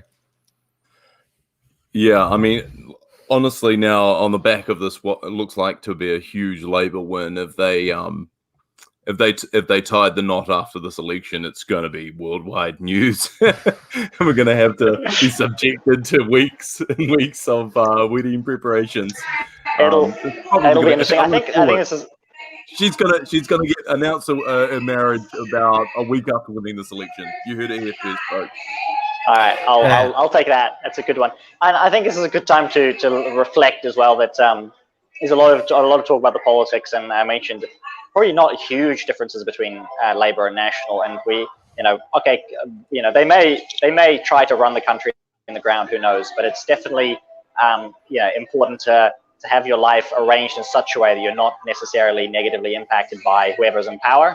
And so that people make the most of it. And yeah, if there's going to be huge amounts of coverage of Jacinda the next few months, and if it goes on and you can't bear it, it's fine. All you got to do is switch everything off and get on with your life, and you'll be fine. It's not. It's just an election. It's just an election, guys. Yeah, or just come over to the Trans-Tasman bubble. I'm just waiting for us to cede to New South Wales. What is going to happen, though, and we see this every time, is we will have a lot of New Zealanders, especially wealthier New Zealanders, jump the ditch to Australia. And that's usually what happens during an extended Labour government. And I should have pointed out, going into this election as well, first-term governments are very, very rarely not re-elected. It's only happened once in the past 50 years or so that a first-term government has lost out. And usually over an extended Labour government, national voters tend to move overseas to Australia. It does seem to be something they like to do because they find it easier to arrange their affairs, and they live the way they like to live under the Australian rules. They sort of struggle to adapt to life under Labour, or at least they don't want to pay as much tax. Is probably a better way of putting it. There's always been that Trans-Tasman bubble in, COVID, pre-COVID times, because you're allowed to travel freely, Australia and New Zealand citizens, without getting a visa, live and work in both countries. Though you're right about using that as an escape route, because when I covered the 2017 New Zealand general election, I was so glad I wasn't in Australia for the same-sex or marriage or the marriage law postal survey, which the campaign had just gotten so toxic. I was so glad I was not there during that time.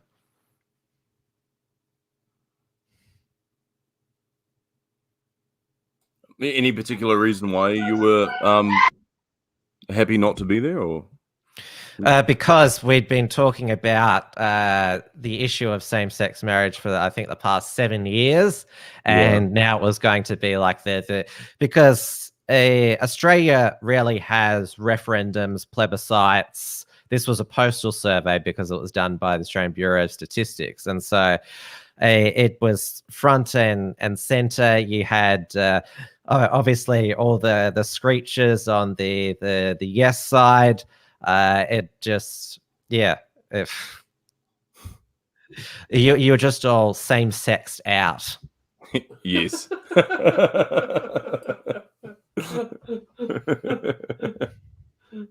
Nice. But also, I've just gone and checked my notes to see if I had anything else written down to talk about. But very little seems to be changing from when we started the stream about 2 hours ago. And I've been keeping an eye on some of the electorates that I thought may flip interestingly. Which basically, I'm confirming they are all flipping towards Labour. For instance, Nelson, East Coast, they're dropping across to Labour. So yeah, but I don't know if there's actually many more interesting observations I can make at this point about the election. And we're coming up to 40% or so. Was it 38%? So it's quite interesting in a sense. And I did see this from people over the past few days saying, "Oh, this is actually probably likely to be the most boring election that we've seen in a long time," and that it will be, it will basically be as the polls are predicting, and there's not going to be much interesting to add on top of. We're seeing what we've expected, basically. You know, that is the point that I feel like I'm at now. It's like, okay, we're talking about everything that we've been expecting. Everything that's been expecting has basically happened, you know, that's it. The election's basically over now. It's 9 p.m. and it's pretty much a done deal. You can see. That's what I think. I don't see any more surprises in store for us this evening. Our federal election here in Australia last year, that was, well, what a night that was, because all the polls said that Labor would win, and then on election night, Scott Morrison pulls off the election miracle, wins majority government, in fact, increases the coalition's parliamentary majority by 1, and it sends shockwaves. And Bill Shorten, or as he's was also known, Tit Shorten, lost the unlosable election. He's called Tit Shorten because his man boobs were on disturbing display during the election. And I think that's actually one of the more aesthetic things that cost him the election. Do you really want a prime minister? And also on election day, he wore a shirt that said "Vote for Chloe Shorten's husband." So basically he looked like a cuck with his man boobs on display. And to me, that was the election losing moment. Wow. So So, Diwa, are you actually calling the election? Are you saying? I'm calling the election.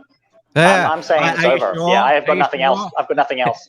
I want to call it. I want to do it. But if you disagree with me, now's your chance. Yeah, I completely agree with you. Yeah, so do I. Well, we've got in the waiting room now to give a bit of an X factor. Richard Wollstonecroft, host of the Report from Tiger Mountain, which is produced by the Unshackled. He's a Melburnian, like myself. Yes, indeed. Richard, welcome to our New Zealand coverage. It's we just called the election. It's New Zealand is fully red. Jacinda Ardern's Labour. Yeah, she'll govern alone. Yep, 50 outright. Excuse me? Yep. I'm just gonna go hang myself. No, I expected she would win. You know, so you know. You're not a New Zealander, Richard. You're only a Melburnian. No, that's true. No, it's not as if Daniel Andrews got re-elected for a new term or something. It's nothing that disastrous. But yeah, look, you know, I mean, she's a kind of almost like a template globalist politician in a way, isn't she? You know, I mean, she's just all about the virtue signaling and all about the kind of international kind of worldview. And, you know, she looks harmless on the surface, but, you know, obviously I think she's in league with all kinds of nefarious people, if you ask me. We went through before how CNN summarized the election. They had Jacinda Ardern standing for kindness and Judith Collins, the crusher. Yeah, well, I mean, no one had really heard of the person she was opposing outside of New Zealand. So I think that's always a problem. I don't know. I mean, you know, I mean, I don't know. People seem to like these globalist politicians at times. I mean, she first came to my attention after the awful shooting in New Zealand, and then, you know, she's running around wearing a kind of Muslim hijab for about, I don't know, must have been about, seems 6 months, but surely it couldn't have been that long. But, you know, like empathy signaling and, I mean, you know, it's just a sickening people display. People love globalist politicians because they don't have anything else going on in their lives. They've got a vacuum, and it's a god hole. Yeah, sorry. I mean, the globalist politician, if you look at, say, Justin Trudeau and Macron, I mean, they often are presentable. Even, say, someone like Obama, they present well. Sometimes they can speak well, or they can empty, you know, say empty platitudes well. You know, I mean, Jacinda Ardern is definitely skilled at all those kind of things. You know? Yes, I just see that Margot Rains, her comment. I wholeheartedly agree with her. I don't think women should be able to have the vote. And to be honest, I only think landed men should be able to vote. So, well, that's not the case. A man who owns his own house, since 100 years, women have had the vote. In coming Gilead, things will be different, of course. But that's not yet. We don't want to scare the women and say what things are going to be like in 10 or 20 years when we've had global Gilead is taken over and we have President Mike Pence, world president, things like that. So obviously, I'm having a bit of a josh with you all now. But yes. You watch The Handmaid's Tale? It's a great if only show. reality was closer to that truth. Yes, exactly. Commander Wilms and Commander is your name Dew? How do you pronounce that? Dew? Diwa. Dua, not Jew. No. That's good. And Jew, yeah. I was still might say Jew. He's a Boer. It's Dutch. Is it Dutch? Good. We love the Dutch. A Boer. We love the Dutch. And I've been checking out. I've got a lot of noise here in the background. Let me know if you can't hear me. But I'm checking a few of the electorates to see if there's still some interesting ones that need to be called. But Origin may be happy to hear this. It looks like very likely that Chris Bishop in Hutt South is gone. Does New Zealand have a right-wing populist party at all? I mean, is there anyone who's a kind of right-wing populist in New Zealand? Yeah, the New Conservatives. Basically me. You're looking at him. Wow, we need you, obviously, mate. So I'm just going to mention an interesting electorate to watch right now is Whangarei. It's actually scaring me. What's happening there? It's a little weird. The Labour candidate is actually... Wow, Shane Retty could be gone too. Yeah, that would be amazing. Well, Shane Retty is a very, very fine man. And he's a very skilled position. Matt King is winning Northland though, Tare, like just by 100 votes. So you could end up losing all of Northland. You could see both Matt King and you could see Shane Retty gone. And I don't know if the National Party is polling high enough to bring a lot of these guys back in at 25%. Like I said earlier, I said this about an hour ago, a lot of the National Party old guard could be gone. A lot of their so-called heavy hitters could be wiped out. Is that the right-wing party, the National Party there? The slightly left of right of centre. Yes. Yeah, I see. Yeah, slightly right of left of centre. It sounds a bit like Irish politics, New Zealand politics. Yeah, everything's sort of left wing over in Ireland. Even the IRA party, Sinn Féin, is technically left wing. I thought they were nationalists. Yeah, they're left wing insane as well. So yeah, what's going on, National Socialist Party, you could call them. Are they really? They're not that good, surely. Though New Zealand had that libertarian revolution from 1984 to 1993, where the country went from basically a welfare state socialist basket case to a libertarian utopia. That's right. They elected that. And Jacinda is keeping that libertarian utopia going. I see. In that.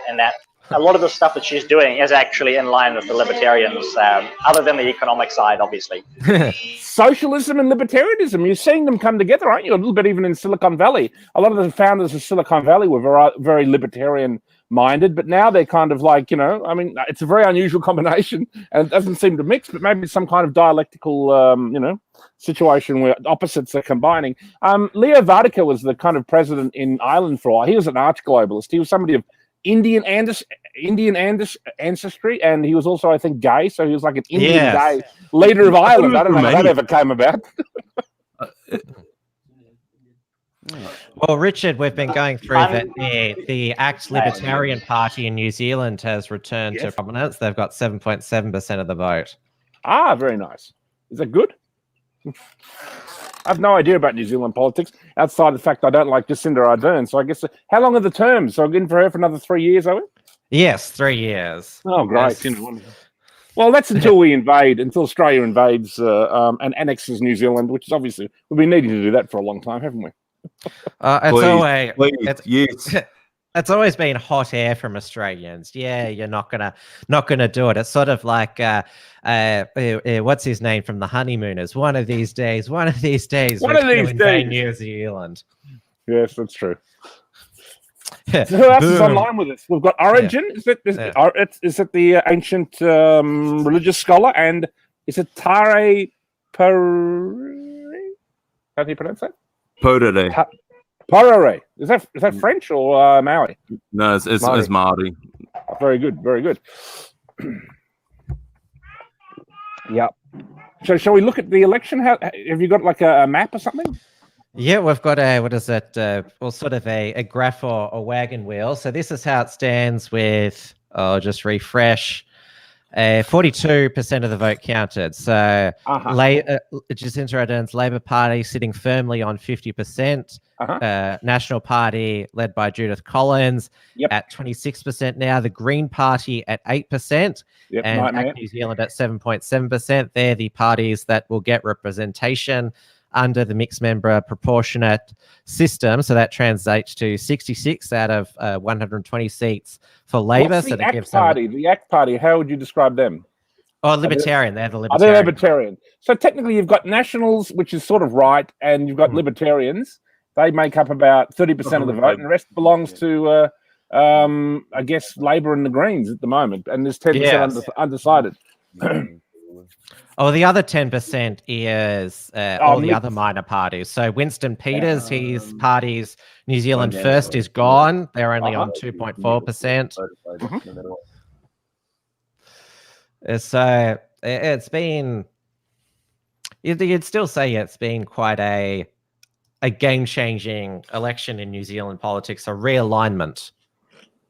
Yeah, I've been speaking to Dr. Foster here, and I just can't believe that Labor's on 50%. And I was talking about my family. I mentioned earlier on in the night that I come from a family of dirty lefty hippies, and my nana is a staunch Labor stalwart, and she was saying to me some weeks ago that if we don't vote for the Labor Party, New Zealand will be in a world of trouble.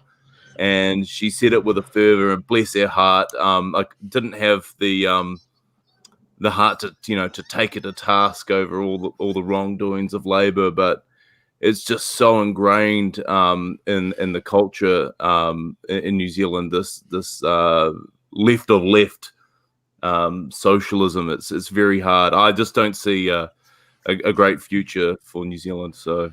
Well, she's been selling out New Zealand to China. That's the last I kind of heard about her. It's bipartisan. Yeah, obviously they're doing the same here in Australia as well. So, Yeah, I think Origin. I mean, I think there's a future for New Zealand. It takes some time. The pendulum swings left and right, and it's about 9 years on average. We get Labor 9 years national, backwards and forwards quite a bit. I don't think it's over. I think it's just sit back, enjoy, raise your kids, don't work too hard so that you don't pay too many taxes, and spend some time gardening, and you get another chance in 3 years or 6 years or whatever. That's the way I see it. And yeah, I'm actually planning on dropping out of this. I don't know why Tim's videos just disappeared, but I was just called away earlier, well, I mean, the election's basically over here, and I'm at the New Conservative HQ party, so I might go and spend a bit of time, talk to some people for the next half hour or so, mate, and then go home.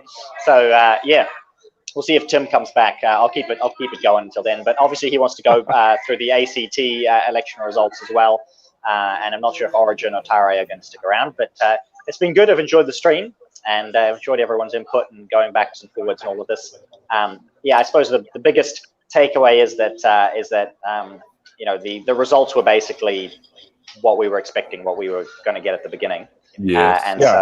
So we've run out of things to talk about now because nothing new has happened in the last 2 hours. Yeah, exactly. Oh no, I do think that the Green Party result is surprising, but the wealth tax obviously has appealed to the voter base. And they must have mobilized, the young student vote as well. I did see on Twitter quite a lot of activity in that respect. So they've done well there. They've done their marketing well. So, congratulations to the Green Party for appealing to the electorate. They're kind of really sucking up to the whole, during the COVID crisis, you went hard early on, didn't you? Maybe it even worked to some extent. Like, you pretty much rid the country of COVID. And I think she kind of rode the back of that a little bit, didn't she? And 100%. That's what got Labor to 50%. Is the way that has the perception of that has been handled as well, and the results. Obviously, the damage is still to be seen down the road. We still have wage subsidies and so on. But that's basically what won the election. And as I've been saying to everyone earlier, the National Party lost the election in about March when they voted to shut down Parliament, and they basically said, "Yep, everything that Labor is doing, everything Justin is doing is great." Well, at that point, the election was over already. Yeah, I get it. Yeah. I saw this fascinating documentary about New Zealand's kind of like water rights. That it has a rather tremendous kind of hegemony over the water rights of the Pacific, at least. And that I think it's definitely a tasty morsel for China to come in. And I heard another thing about New Zealand, that a lot of these kind of tech billionaires, even like Bill Gates, I don't know whether they have moved there or they've got a property there, or so they're thinking of moving there. I don't know what's going to happen in New Zealand. Maybe it's some kind of staging ground, or maybe it's a place where the globalist elite intend to sort of sit out the catastrophe of what's happening in the rest of the world. I'm not sure, but I've sort of seen and heard a couple of interesting things along those lines. Do any of you guys, obviously I take it you're all New Zealand locals, do you care to comment on any of that? Yeah, like our territorial waters are, I think, the largest in the world, given the size of our landmass. Well done. Yeah, so I don't know how we swung that, but so we often get... China's going to own you, so that's why. Yeah, pretty much. They're buying up our farms, they're buying up our our agricultural IP. For example, our brand of cows, the Frisian cows that we breed here, are some of the highest producers of milk. Sorry, D was actually not Dutch; he's Frisian. But Frisian, yes. Frisian. Sorry. That sounds exotic. What's that? That's where the cows come from. I see. Yeah, and so we're shipping all our cows to China, so they own all our cows, own all our land. It's really funny. There's a great documentary called The Great New Zealand Fishing Scandal, and basically in this documentary they detailed there's a huge iwi. Iwi is a tribe down in the South Island called Naitahu. And they were granted basically the largest fishing company in the South Pacific called Sealord. And they were granted that company on the back that they would employ lots of local Maori. But what they actually ended up doing was hiring Korean and Russian and Malaysian fishing trawlers to go up and down the country, like scraping out all the seafood and killing the Maui dolphins, which were I think there's only about 60 of them left, and and keep all these local tangata whenua, which is people of the land, unemployed. So they backtracked on their promise. So basically, we've got that sounds like a classic globalist kind of situation on the surface, signaling they're going to help the Maoris, and then really they're just selling it out to various international interests. That sounds like a classic globalist operation. Exactly, and just to make a comment here, we have a lot of iwi leaders in New Zealand who are basically just white guys. Yeah, and I'm actually really keen for there was a law in New Zealand where in order to be Maori, you actually had to be 50% blood Maori. Yeah. Well, there's a lot of white Aborigines you see in Australia going around that are very suspicious. But I've always liked Maoris. I have a couple of Maori friends in Melbourne. One is a big writer at a local newspaper, and they're really good. And if you ever wanted to swap the Aborigines for the Maoris, we'd consider the offer. That's obviously a joke. Yeah. And just Richard, on your point about Americans coming here, we had James Cameron here. We had Comey here recently. Yep. So everyone. What's Peter Jackson up to? Is he making a new film over there? I met Peter Jackson once about 30 years ago. Yeah, I actually I mowed when I was 16. I worked for my uncle who had a lawn mowing business, and I mowed Peter Jackson's great auntie's lawns, and I had lunch with Peter Jackson when I was 16. Yeah, this is back in the days before Lord of the Rings and whatnot. And he's a nice guy. I met him in the early 90s. He's a nice guy. Yeah. Yeah. Sorry to interrupt, guys. His parents at a very early age. It was quite tragic. Dewey is bringing things back. I'm not bringing things back. I'm signaling that I'm about to leave and enjoy the last half hour of the party here. There's not much more going on. I'm going to leave with Dewey because I'm kind of insulted about Origin shitting on the one drop law. Thank you. Look, That was I'm sorry, offensive. you're too But white. you've obviously still got- You're Maori. Sorry, Tare. But yeah, Tim. I mean, it's been a good show, but like I said before, sort of with no new surprises coming up. But I've just been following some of the electorates that look close, and it doesn't look like there are going to be any other surprises. And if there are, they're not going to happen for another couple of hours. So I'm going to enjoy the other last half hour of the party here before I go home. I think it's been a good show. Thank you. Yeah. I think that will probably wrap up at, say, the top of the hour, which will be 8 p.m. Melbourne time and 10 p.m. New Zealand time, where we're also getting the results from the ACT state election, territory election at the moment, which looks like it's going to be a return to Labor and the Greens coalition there as well. So it's been a all red night. Yep. So good night, Tim. Good night, Origin. Good to meet you, Richard, and see you later, Tare, and we'll catch up. Stay safe Peace and out. stay free. Stay away from the red. Thank you. Yeah. Goodbye. Red is dead. Yeah. Good night, fellas. I want to enjoy the rest of the party as well. Yeah. All right, enjoy it. They're allowed to party in New Zealand now. So, and then there were 3. This is like an Agatha Christie novel. Well, lads, I might gap it too. I've got another mate here, and I'm actually half cut, and we're 2 bottles of port down, so we've got a bottle of gin to get through as well. So drown your sorrows, mate. Drown your sorrows. Yeah, drown the sorrows. It's been considering Tim's comments on the ACT result, it's been the red wedding or the red election of Down Under. So they're somewhat unimportant elections, really, globally. But obviously, we've got the big Trump one coming up, so that's obviously the one we really do want to win. So, but anyway, obviously, it's a shame. You see the globalist politics. It's all about emotion, and it's all about on the surface things looking kind of kosher, to pardon the pun. But then underneath, you've got the a lot of other nefarious shit going on. So it's unfortunate, but.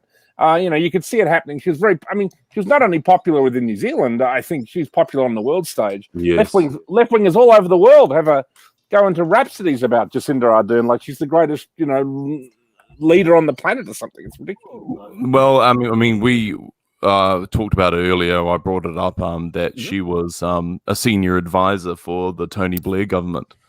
Really? She was well entrenched in the political system in the UK before she came back to New Zealand. Yeah, so she got a and training worldwide chair of the Socialist Youth as well.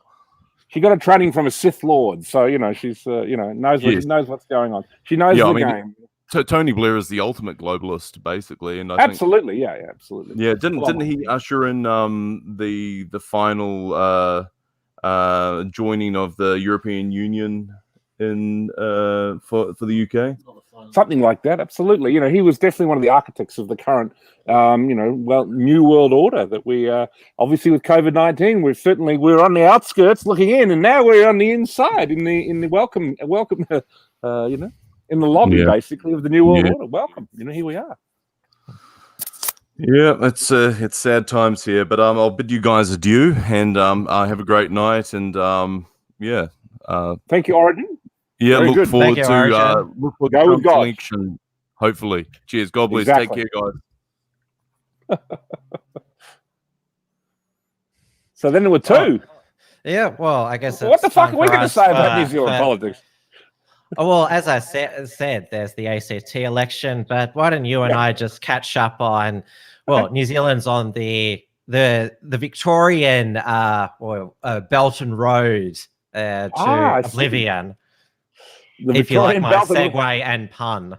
Very nice. Jacinda Ardern's in bed with China, and so is Daniel Andrews. There's obviously the rumour that Daniel Andrews' Belt and Road plans are going to be scuppered, but we'll have to wait and see whether there's political will. The amazing thing about what's been going on in Victoria for the last, 4 months, is that really ScoMo has shown almost little interest. He did come out the other day and, I think he expects Daniel Andrews to open up Victoria tomorrow. And I think, he even might, to some extent, do that because, what was there, 1 case today?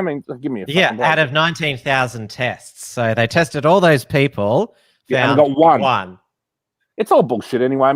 There's false positives and all this. And clearly, there's probably 100 false positives. And he's like, well, Well, just say it's one today. I mean, it's this is great meme on Facebook where it's like a what's it called? A lotto. Today's numbers are, and it's basically like COVID a lotto. COVID lotto. That's what it is, right? Yeah.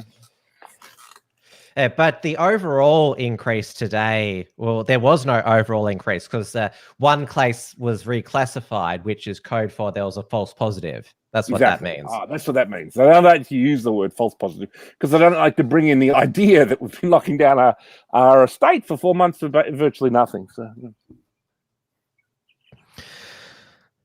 Yes, it was an extremely quick election. That's because they count all the early votes on the election day, and so there's already preliminary results by the time the polls close. But in Australia, they seem to basically just put all the early votes, pre-polls, in a pile and then start counting them 2 days later. Yeah, I don't know why we do that. Very strange. Very strange. And of course, the US has got their glorious pre-poll mail-in ballot election day casting hybrid election coming up. When does that happen?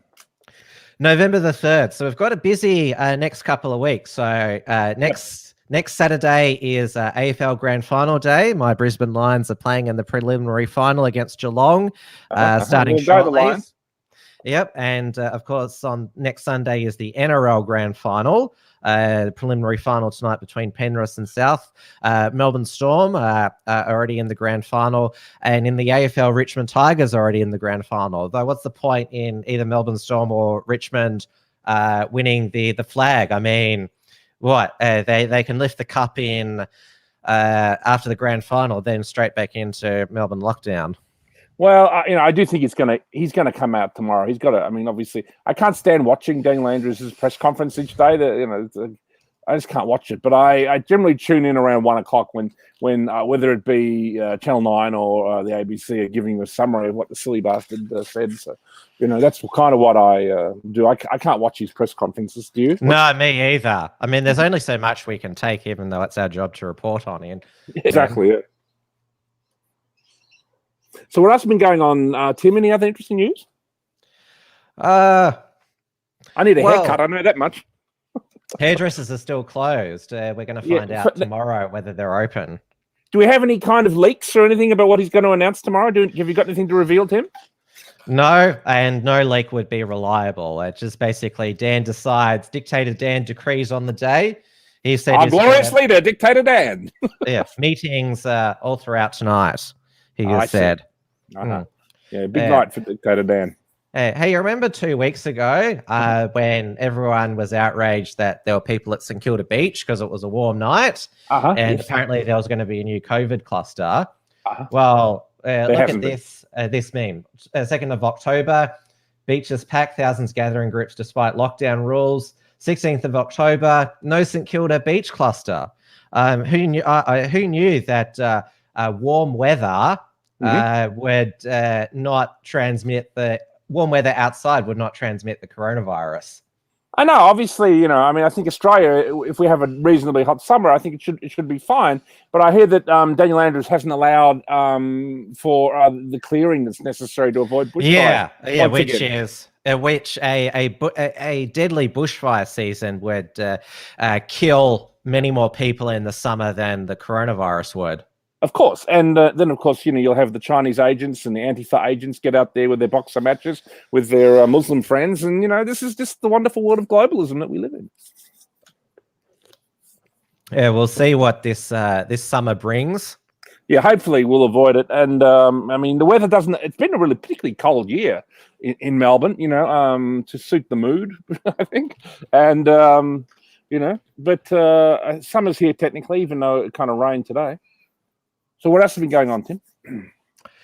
What else has been going on? Well, obviously, you and I, we've got a keen interest in US politics. Yep. And, of course, the October surprise. Oh, not really a surprise. It was more a confirmation that the Biden family is corrupt. It's extraordinary, isn't it? And the way, I think what was even more extraordinary is the way that Facebook and Twitter tried to shut down a legitimate news story from the New York Post. And that was like the world's biggest Barbara Streisand effect, because obviously, this is quite devastating for the Biden campaign, and it does kind of have a parallel to what happened with Hillary Clinton, the way there were those kind of email leaks 2 or 3 weeks before the election, and then here we are again, and what's funny is like they spent the last 3 or 4 years looking for documents like this on Trump, you know what I mean? Like turning over every stone they could find to find something like this on Trump. They found basically nothing, apart from a little bit of, stuff maybe about his tax returns, but good luck for him if he's been paying a little small amount of tax. Good luck to him. And so, I think it's really fascinating. And then here they are with, basically almost concrete proof that Biden is corrupt. I mean, how do you think they're going to handle it from here? Ignore it, obviously.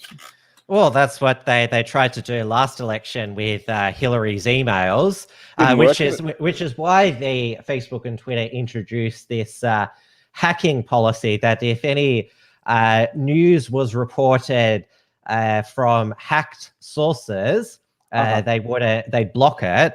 And so they tried to claim that Hunter Biden's emails and photos of himself with a crack pipe. Let's bring it up on screen. Let's get that straight. That's a meth pipe, ladies and gentlemen. That's got a fact check there. That is a meth pipe, not a crack pipe. I don't know what a crack pipe looks like. But it wasn't hacked because Hunter Biden, he dropped off his laptop at a repair shop and then didn't ever claim it. And so the owner gave it to the FBI and the New York Post. Obviously, he's still on quite a number of drugs, given that he dropped off this laptop with all this incriminating evidence on it against him and his father and got to pick it up. Unbelievable, isn't it? I mean, really, if your father is running for the president of the United States, you think you would keep an eye on your laptop for a couple of years before that, wouldn't you? Unbelievable stupidity. It's don't do drugs, kids. There's a definite warning. I think Candace Owens made a funny kind of tweet about that. There's a good lesson here, kids. Don't do drugs. Otherwise you'll leave your laptop laying around and bring down your dad's presidential campaign. Terrible situation. Now, Facebook and Twitter, they tried to claim, it was we just didn't respond to this well. And then the next day, the whole of Twitter went down. And I heard about that. Is that true? Yeah. They shut down the whole fucking site. Well, it was something. Apparently, somebody pulled the plug out accidentally at Twitter HQ. It wasn't a hack. The Babylon Bee reported it as this is the headline here. Twitter shuts down entire network to slow spread of negative Biden news. And Trump retweeted this saying, "Wow, this has never been done in history. This includes his really bad interview last night. Why is Twitter doing this, bringing more attention to Sleepy Joe and big tech?" Now, the Babylon Bee is a satirical Christian satire website, but with satire these days, it's hard to tell what is satire is just so close to reality. I know you could basically safely assume that that's most likely the case. Yeah, exactly. I've seen a couple of Babylon Bee stories this year that I've thought, is that actually a joke or is it real? Obviously, I know if it's Babylon Bee, it's a joke, but it's been so close to the truth, it's almost been true. So, there's a kind of interesting mix of kind of right-wing comedy and reality, They've actually launched a spin-off website called Not the Bee, which is news that sounds like satire, but is actually true. It's based on the hashtag Not the Onion. I see. That's nice. You think it's satire, but it's actually true. Well, it's a funny world we're living in, that's for sure, They call themselves the Babylon Bee, the most trusted source of fake news, and I think CNN were quite unhappy with that. I bet they were, Tim. So how's everything at the Unshackled with you? Everything going well? Yeah, I've been doing quite a few Wilms fronts lately. We are on air, Richard. This is not a normal sort of. I know. We can do the small talk maybe later. All right. But yeah, I'm happy to promote my own show. So I had Thanos Peniides as my guest on Wednesday, and I saw that. It was good. Yeah, he was one of those charged with incitement over the September 5 Freedom Day protests. Again, there has not been a cluster from these various Freedom Days over the past month, interestingly. Yeah, so he was charged with incitements and wasn't allowed to post on social media until after the 5th, and obviously part of his bail conditions can't incite anyone else. I've also interviewed Anthony Kaloof, who was also charged with incitement over the same event as well. And last Friday night, I had Lucas Roses on, the Unshacked's Marxist and Antifa expert, because, well, since the rest of Australia is open for business, the Marxists have returned to the streets there. I bet they have. I bet they have indeed, you know. Did you interview Pauline Hanson recently? I think I saw something there. Was that right? George Christensen I interviewed. That's right. Yeah, he's good fun, isn't he? You know. Yes, and they attempted to smear him for going on my show. Christina Keneally described Wilms Front as an alt-right podcast and myself as an extremist. Oh, of course, you know. Yeah. Though Christina Keneally, she calls CPAC Australia a right-wing extremist event. Yes. Well, you know, I mean, that's happening in Sydney this year, isn't it? You know. Yes, on US election day. I don't think the borders are going to come down in time for any of us to attend. Same for Queenslanders as well. Yeah, that's sad, isn't it? Yeah, October 31st is the Queensland state election, where... That'll be a good one. Yeah, it'll be interesting to see what happens there. Do you think, the Liberal Party have a chance up there? Well, Deb Frecklington and her LNP party are doing their best to lose what should be the most unlosable election with disunity, even though it's really a dead heat between who is the worst and most cruel premier between Daniel Andrews and Anastasia Palaszczuk, or as now people are calling her Anastasia Palaszczuk, or just calling her the Chook. Well, I mean, how did we end up in Australia with leaders like, what's the name of the woman in I can't even pronounce her name. Anastasia Palaszczuk, or Palaszczuk. You can. And then there's that awful one in New South Wales as well that's had some affair with some weirdo. Gladys Berejiklian. Well, what are these fucking names? These unpronounceable, ridiculous. And I mean, you know, neither of them are any good as far as I can tell. But obviously the New South Wales one is a little better because she's the Liberal Party, but not a lot, you know. Well, she's kept the state open and hasn't shut it down every time that there's a new cluster. One case or two cases. Yeah, and she's an advocate for open borders within Australia, as our constitution says. Clive Palmer's his High Court case, I think, is set for early November, might coincide with the US presidential election. He's obviously it's against the WA hard border closure, and McGowan's chief medical officer made a slip of a tongue saying no, the hard border is not based on health advice. And McGowan had said a couple of weeks ago, I want Western Australian money to stay in Western Australia. So basically, based on those comments, Clive should easily win because McGowan is just basically trashing the Constitution. Well, I like Clive Palmer. I always have. And I think it's great what he's doing there. And hopefully, you know, I think it would be great if we could open our borders before Christmas. I think it would be great. And believe me, as soon as the border opens with South Australia or New South Wales or Queensland, I'm going to get the fuck out of Victoria. I'll tell you that. You know, is a left-wing disaster area. You know, it's like a G.J. Ballard novel down here, mate. It's terrible.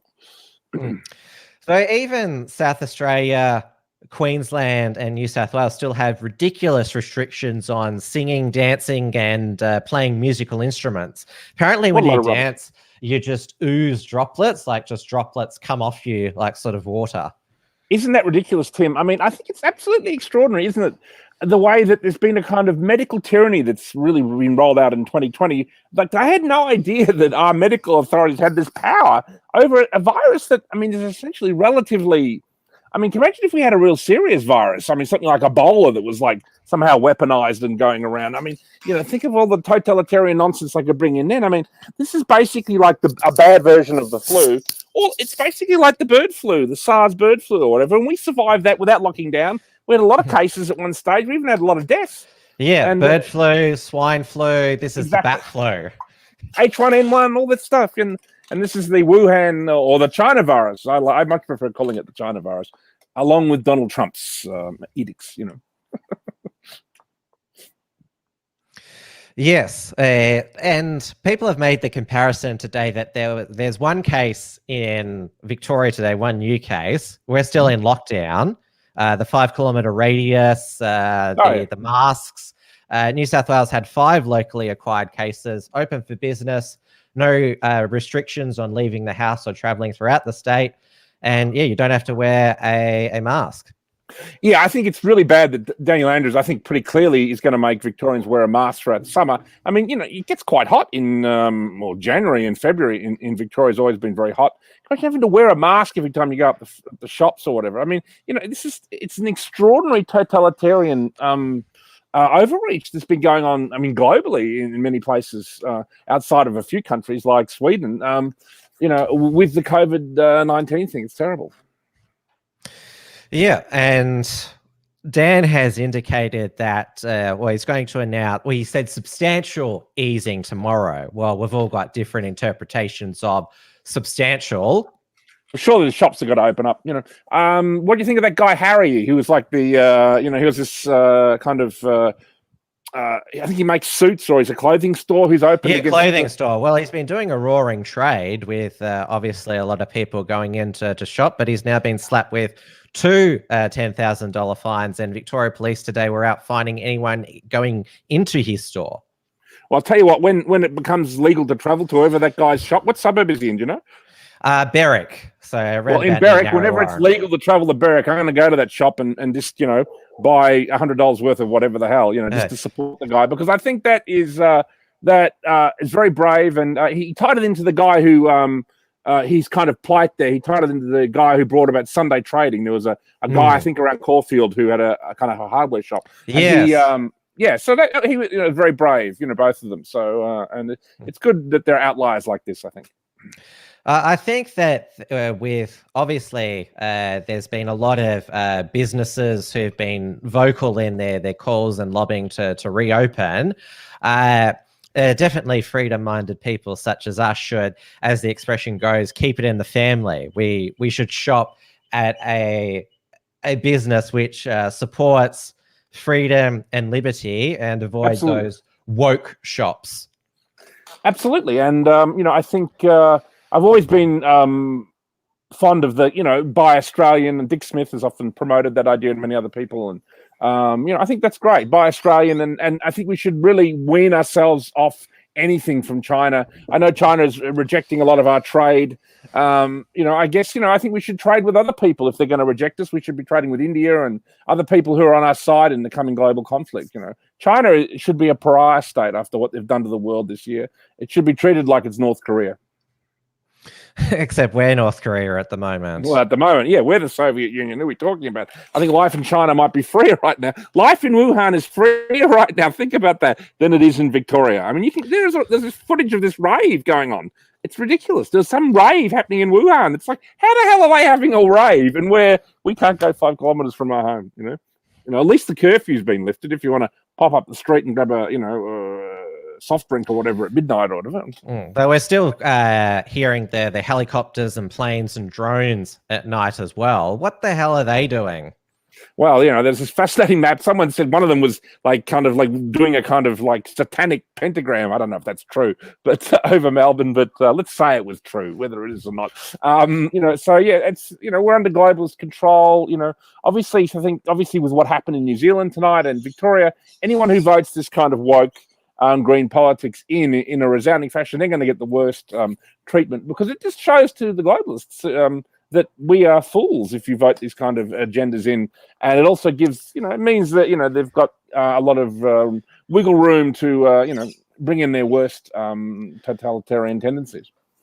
Well, Jacinda Ardern, before the election, she passed her own enabling act so she could fully utilize emergency powers if there's another wave, because the High Court of New Zealand found the first 10 days of her lockdown unlawful, even though they said it was appropriate. Dan Andrews and all the other premiers, they already had all of these basically enabling acts. They'd been passed many years ago. The ones in Victoria, Public Health and Wellbeing Act 2008, that allows him to declare a state of emergency, well, through the chief health officer, and of course the Emergency Management Act, which allows him to decree a state of disaster. So these emergency powers, like, you have to remember, like, obviously I'm referring to Enabling Act is the one that Hitler passed after the Reichstag fire that gave him absolute power. He passed that legislation after it, but we've here in Australia and New Zealand, they've passed basically these enabling acts in advance for them to basically say, you're all locked up, everything's shut. We'll threaten you with insane fines if you disobey us. What I think is funny is, I mean, obviously, like, the Nazis always held up as a kind of boogeyman, for in contemporary politics the world over. The very tactics of them, many of these kind of like far left woke leaders are invoking these kind of ideas, a lot more even than the new right or the alt right or the whatever you want to call it. You know what I mean? So I think it's rather extraordinary. Oops, got attacked by a bird. Here we go. Daniel Andrews is sending in the bird squadron. Yeah, I forgot to play it a couple of nights ago, but it's definitely worth playing. It's another video montage by the real Rukshan, who I mentioned before, Rukshan Fernando. Dan Andrews shut down his wedding business, so he just every day just makes videos against Dan Andrews. Do you want to play that? Yeah, I'll just get it up now, which I think I can think of no better use of his time. Yeah. So I think I've got it. Here we go. But yes, this is Samantha Ratman of the Greens, Victorian Greens, basically saying that those advocating for freedom from lockdown are far right nationalists. Is her name really Ratman? Yeah, Ratman. Unbelievable. What a rat. Yeah, that's what people have been.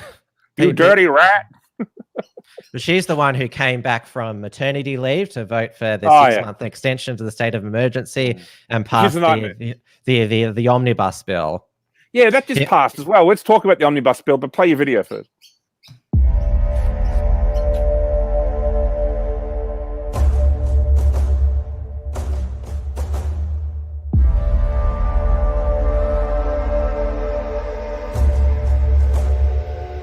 The other reason I know this campaign isn't what it seems is that it has been throwing around words like liberty and freedom, liberty and freedom. But when people's actual liberty and freedom are routinely violated, do you hear the same people? No, no, no. Actual liberty and freedom, actual liberty and freedom, actual liberty and freedom, actual liberty and freedom, actual liberty and freedom.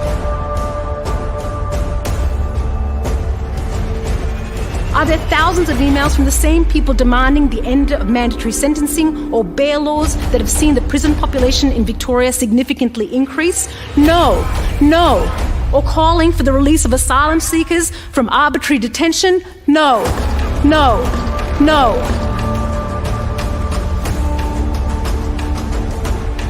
There are Liberals and their hangers-on involved and engaged with these campaigns. Their politics rarely reaches for solutions. They much prefer to play on fear and misinformation, hence their decades of climate change denialism.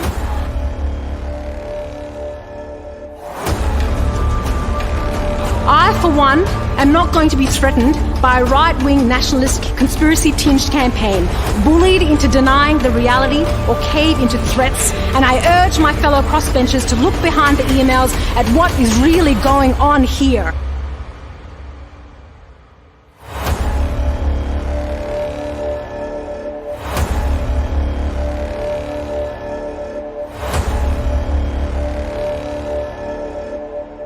What is really going on here?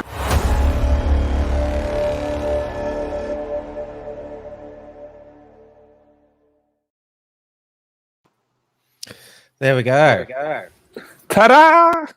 I mean, that was a classic example of globalist politics. So basically, the liberty and freedoms of actual Australians, the majority of Australians, is unimportant to someone like a rat person. And but the asylum seekers and this tiny minority groups and things that affect like 20 people. That's what's actually important and what's actually going on. That is classic globalist intersectional identity politics, and it just shows also that the left is very much leaning towards totalitarianism. And I mean, the move globally towards totalitarianism has been coming from the left, and I think both the left and right will be moving towards totalitarian options. And I think it's probably a bad idea for both sides. But if it's necessary for the right to do that, to combat this left-wing hysteria, I think we will have to go there ourselves. Well, a lot is riding on the US election, because we know that Biden, as Trump says, he's captured by the radical left of his party.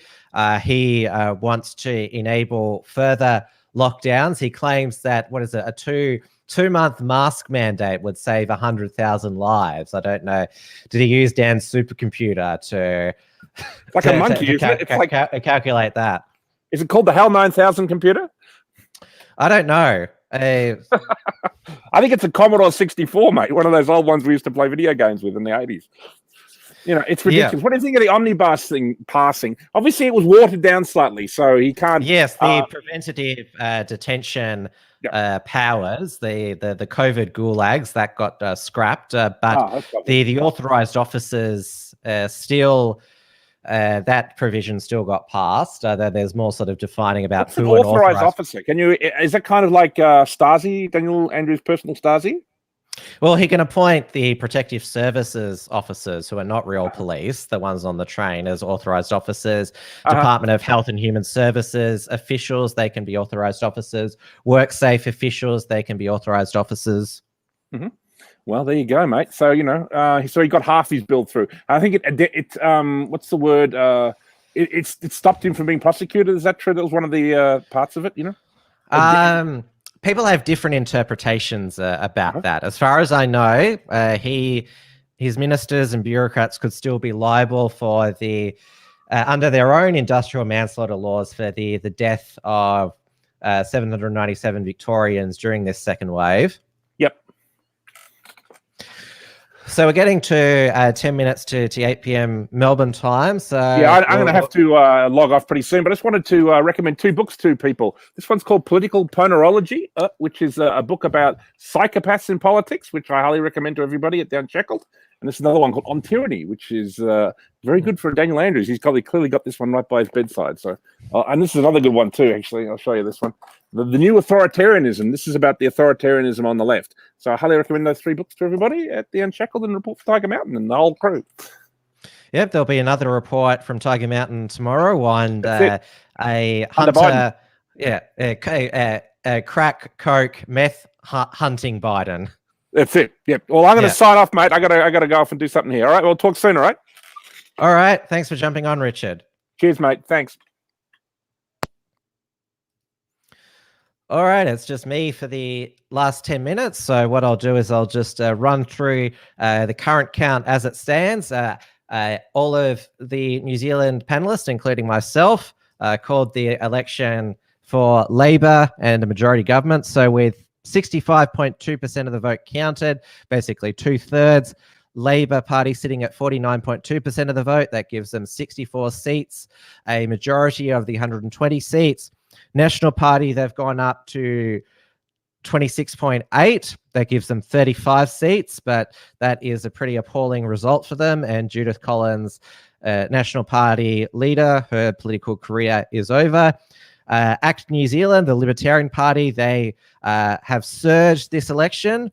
They are sitting at 8%, which will give them 10 seats. And the Green Party, they've maintained their party representation, 7.7%, winning 10 seats. And Winston Peters, New Zealand First Party, they are out of the parliament.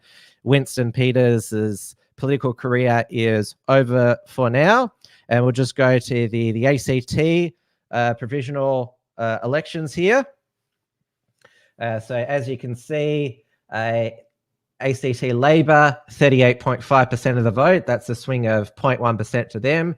The Canberra Liberals, 38.3% 33.5, I should say. That's a swing of 3.2% away from them. And the ACT Greens, they are on 13.5%. That's a swing of 3.2% to them. So the Labor Greens coalition in the ACT will remain. So it's been a red and green night, unfortunately, in both New Zealand and the Australian Capital Territory.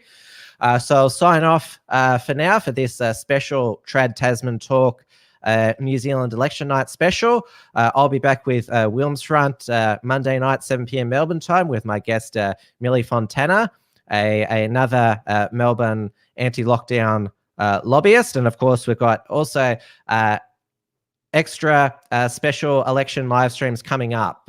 October 31st, Saturday night, we will have the Queensland election night live stream. That's also Halloween as well. So we'll do a bit of dress ups on air as well. And then, of course, the big one, November 3rd, which is the US presidential election. Our stream will be on November 4th. Because we are basically a day ahead of the US, so we'll be around about midday November 4 when we'll start getting the results. So very busy October. So thank you everyone for watching on both the Unshackled and Right Minds YouTube channels, and also on my D-Live channel as well. That's it for tonight. We'll all await Dan's decision about restrictions tomorrow. I'm about to be on the edge of my seat because the Brisbane Lions have started their preliminary final against Geelong. So fingers crossed we can make a grand final. All right. Good night, everybody. Thanks for watching. I'll see you on Monday.